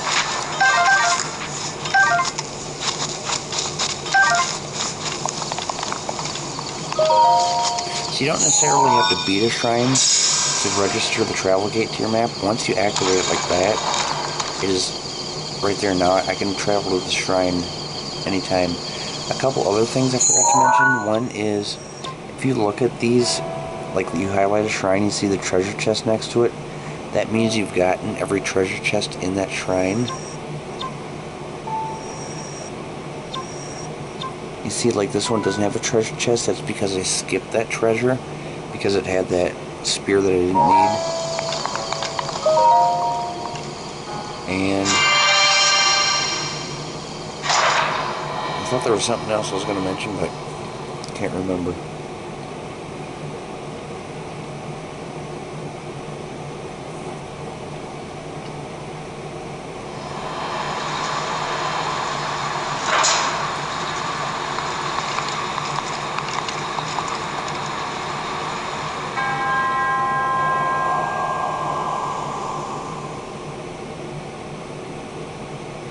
Oh yeah, anytime you beat a shrine, it automatically fills up your heart containers too.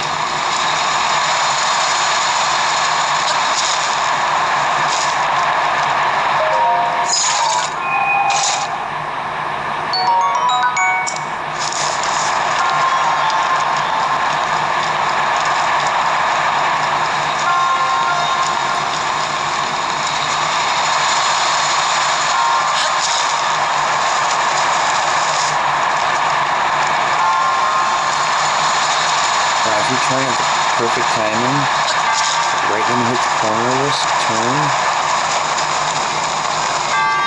and you can make it up here. Let's check out my weapons. Okay, this is about to break.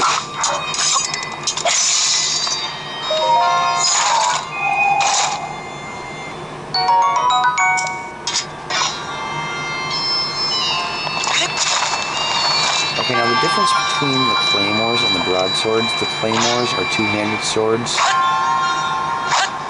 They're kind of harder to swing. The broadswords are one-handed swords. They're a lot quicker. So when timing is a big deal, you want to use the broadswords.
That Xenoblade Chronicles things always comes up after beating the first shrine outside of the Great Plateau region.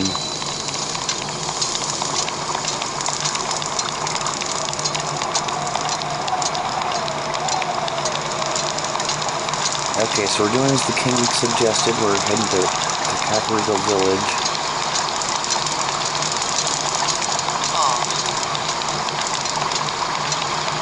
We're going to skip those fools down there for now. Well, maybe not.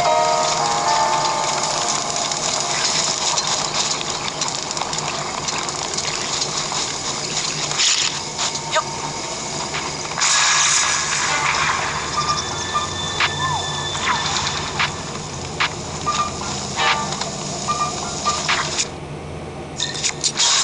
Oh, it is on now, fool.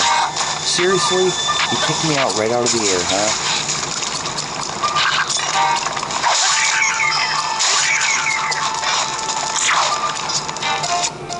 Okay, that thing can do a lot of damage too.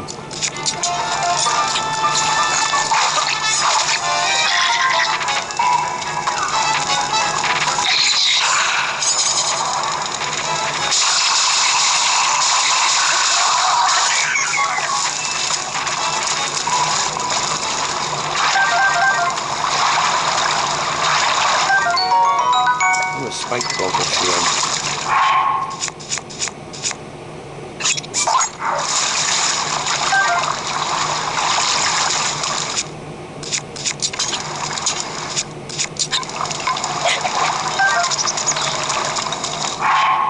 Okay, let's cook stuff here.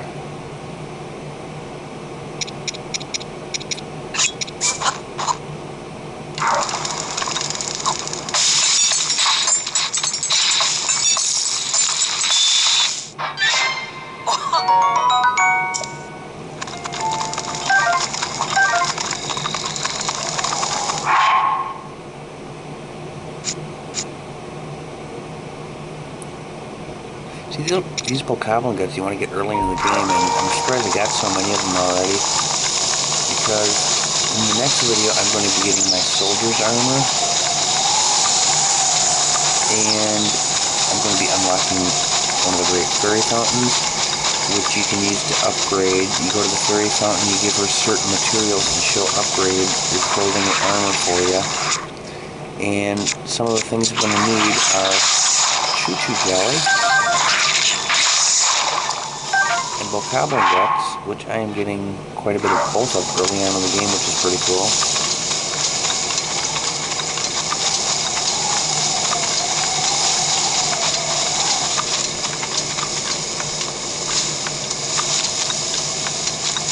Another Korok seed here.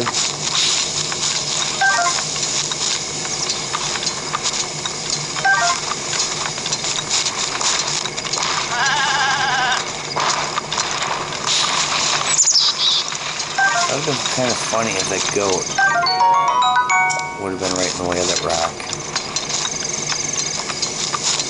The animals you see in this game are kind of random. For the most part.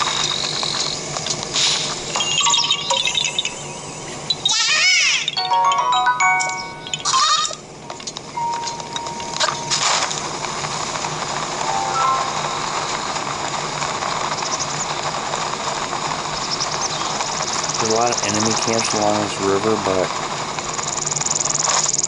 we're not going to get them right now. We'll come back to them when we have our soldiers' armor.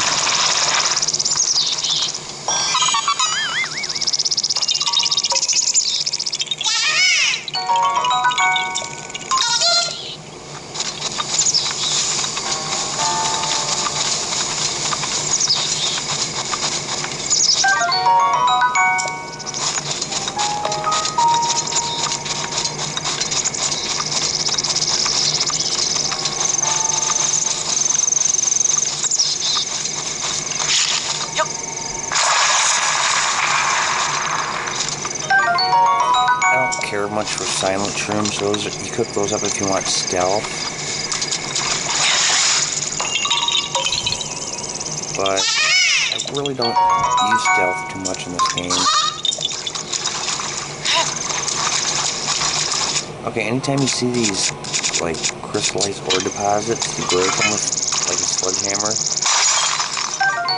and you get jewels out of them, or gemstones, whatever you want to call them. And you can sell those.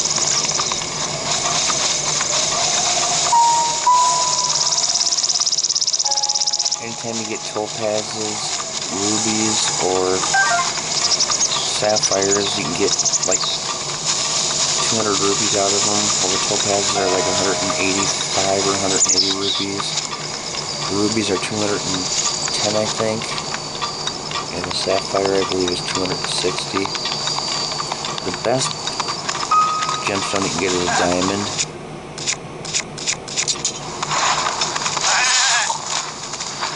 Okay, now how come my attacks aren't working on these things? Yeah, you better run. Okay, we're gonna hit the tower right there. Look at that. See? I mean, that's things like that I hate about the game, or when they cheat.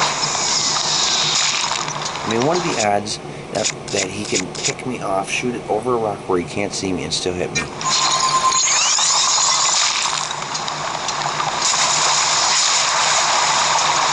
mean, I'd have a better chance at picking a fly out of the air with a spitball.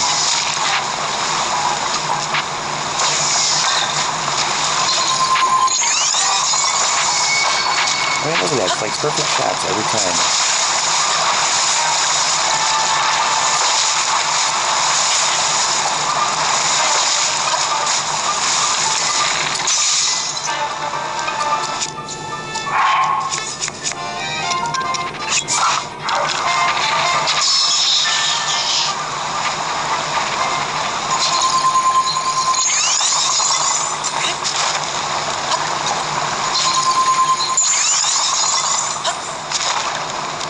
That's another thing I hate is the dive. I mean, diving has absolutely no help whatsoever in this game.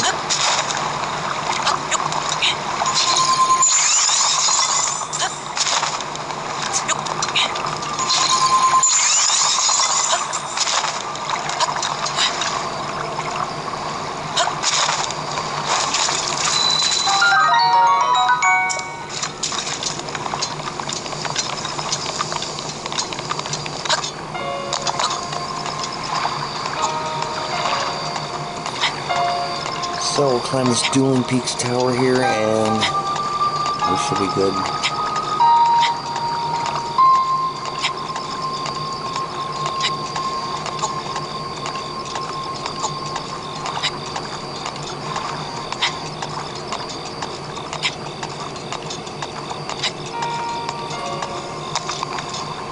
Forgot to tell you, you can only create 3 cryonis blocks at once.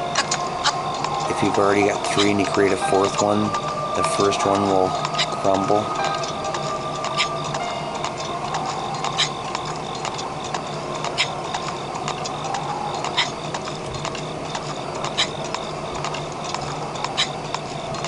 I wonder if I can demonstrate from this high up.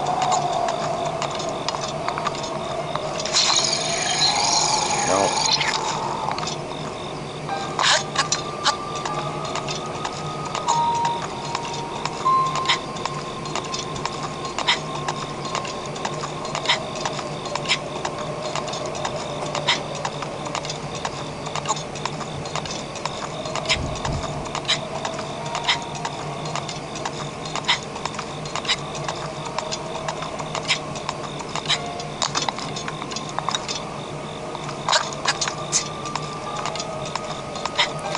See, this tower didn't really have much of an obstacle around it except for the aqua rock shooting at you, but as you go along you'll see some different obstacles around some of these.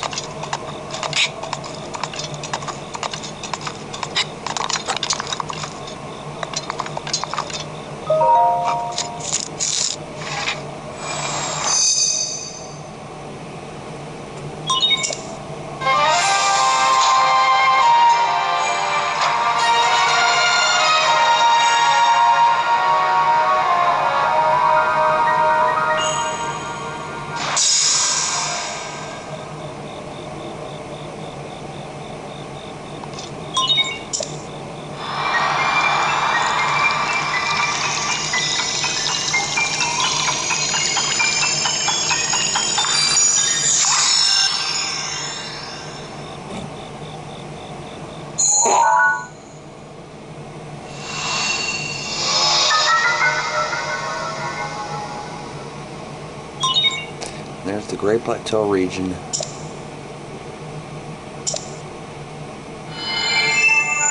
Now we have a Sheikah sensor, so every time we start getting near a shrine it'll start beeping.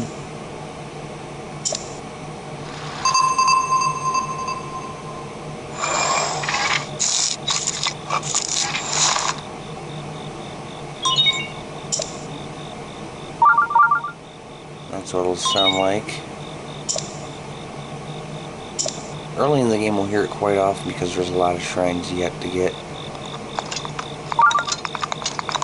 So I'm going to go ahead and stop here, and in the next video we will continue between the Dueling Peaks Mountains towards Kakariko Village, hitting the shrines on the way. Hope you're enjoying the game. See you in the next video.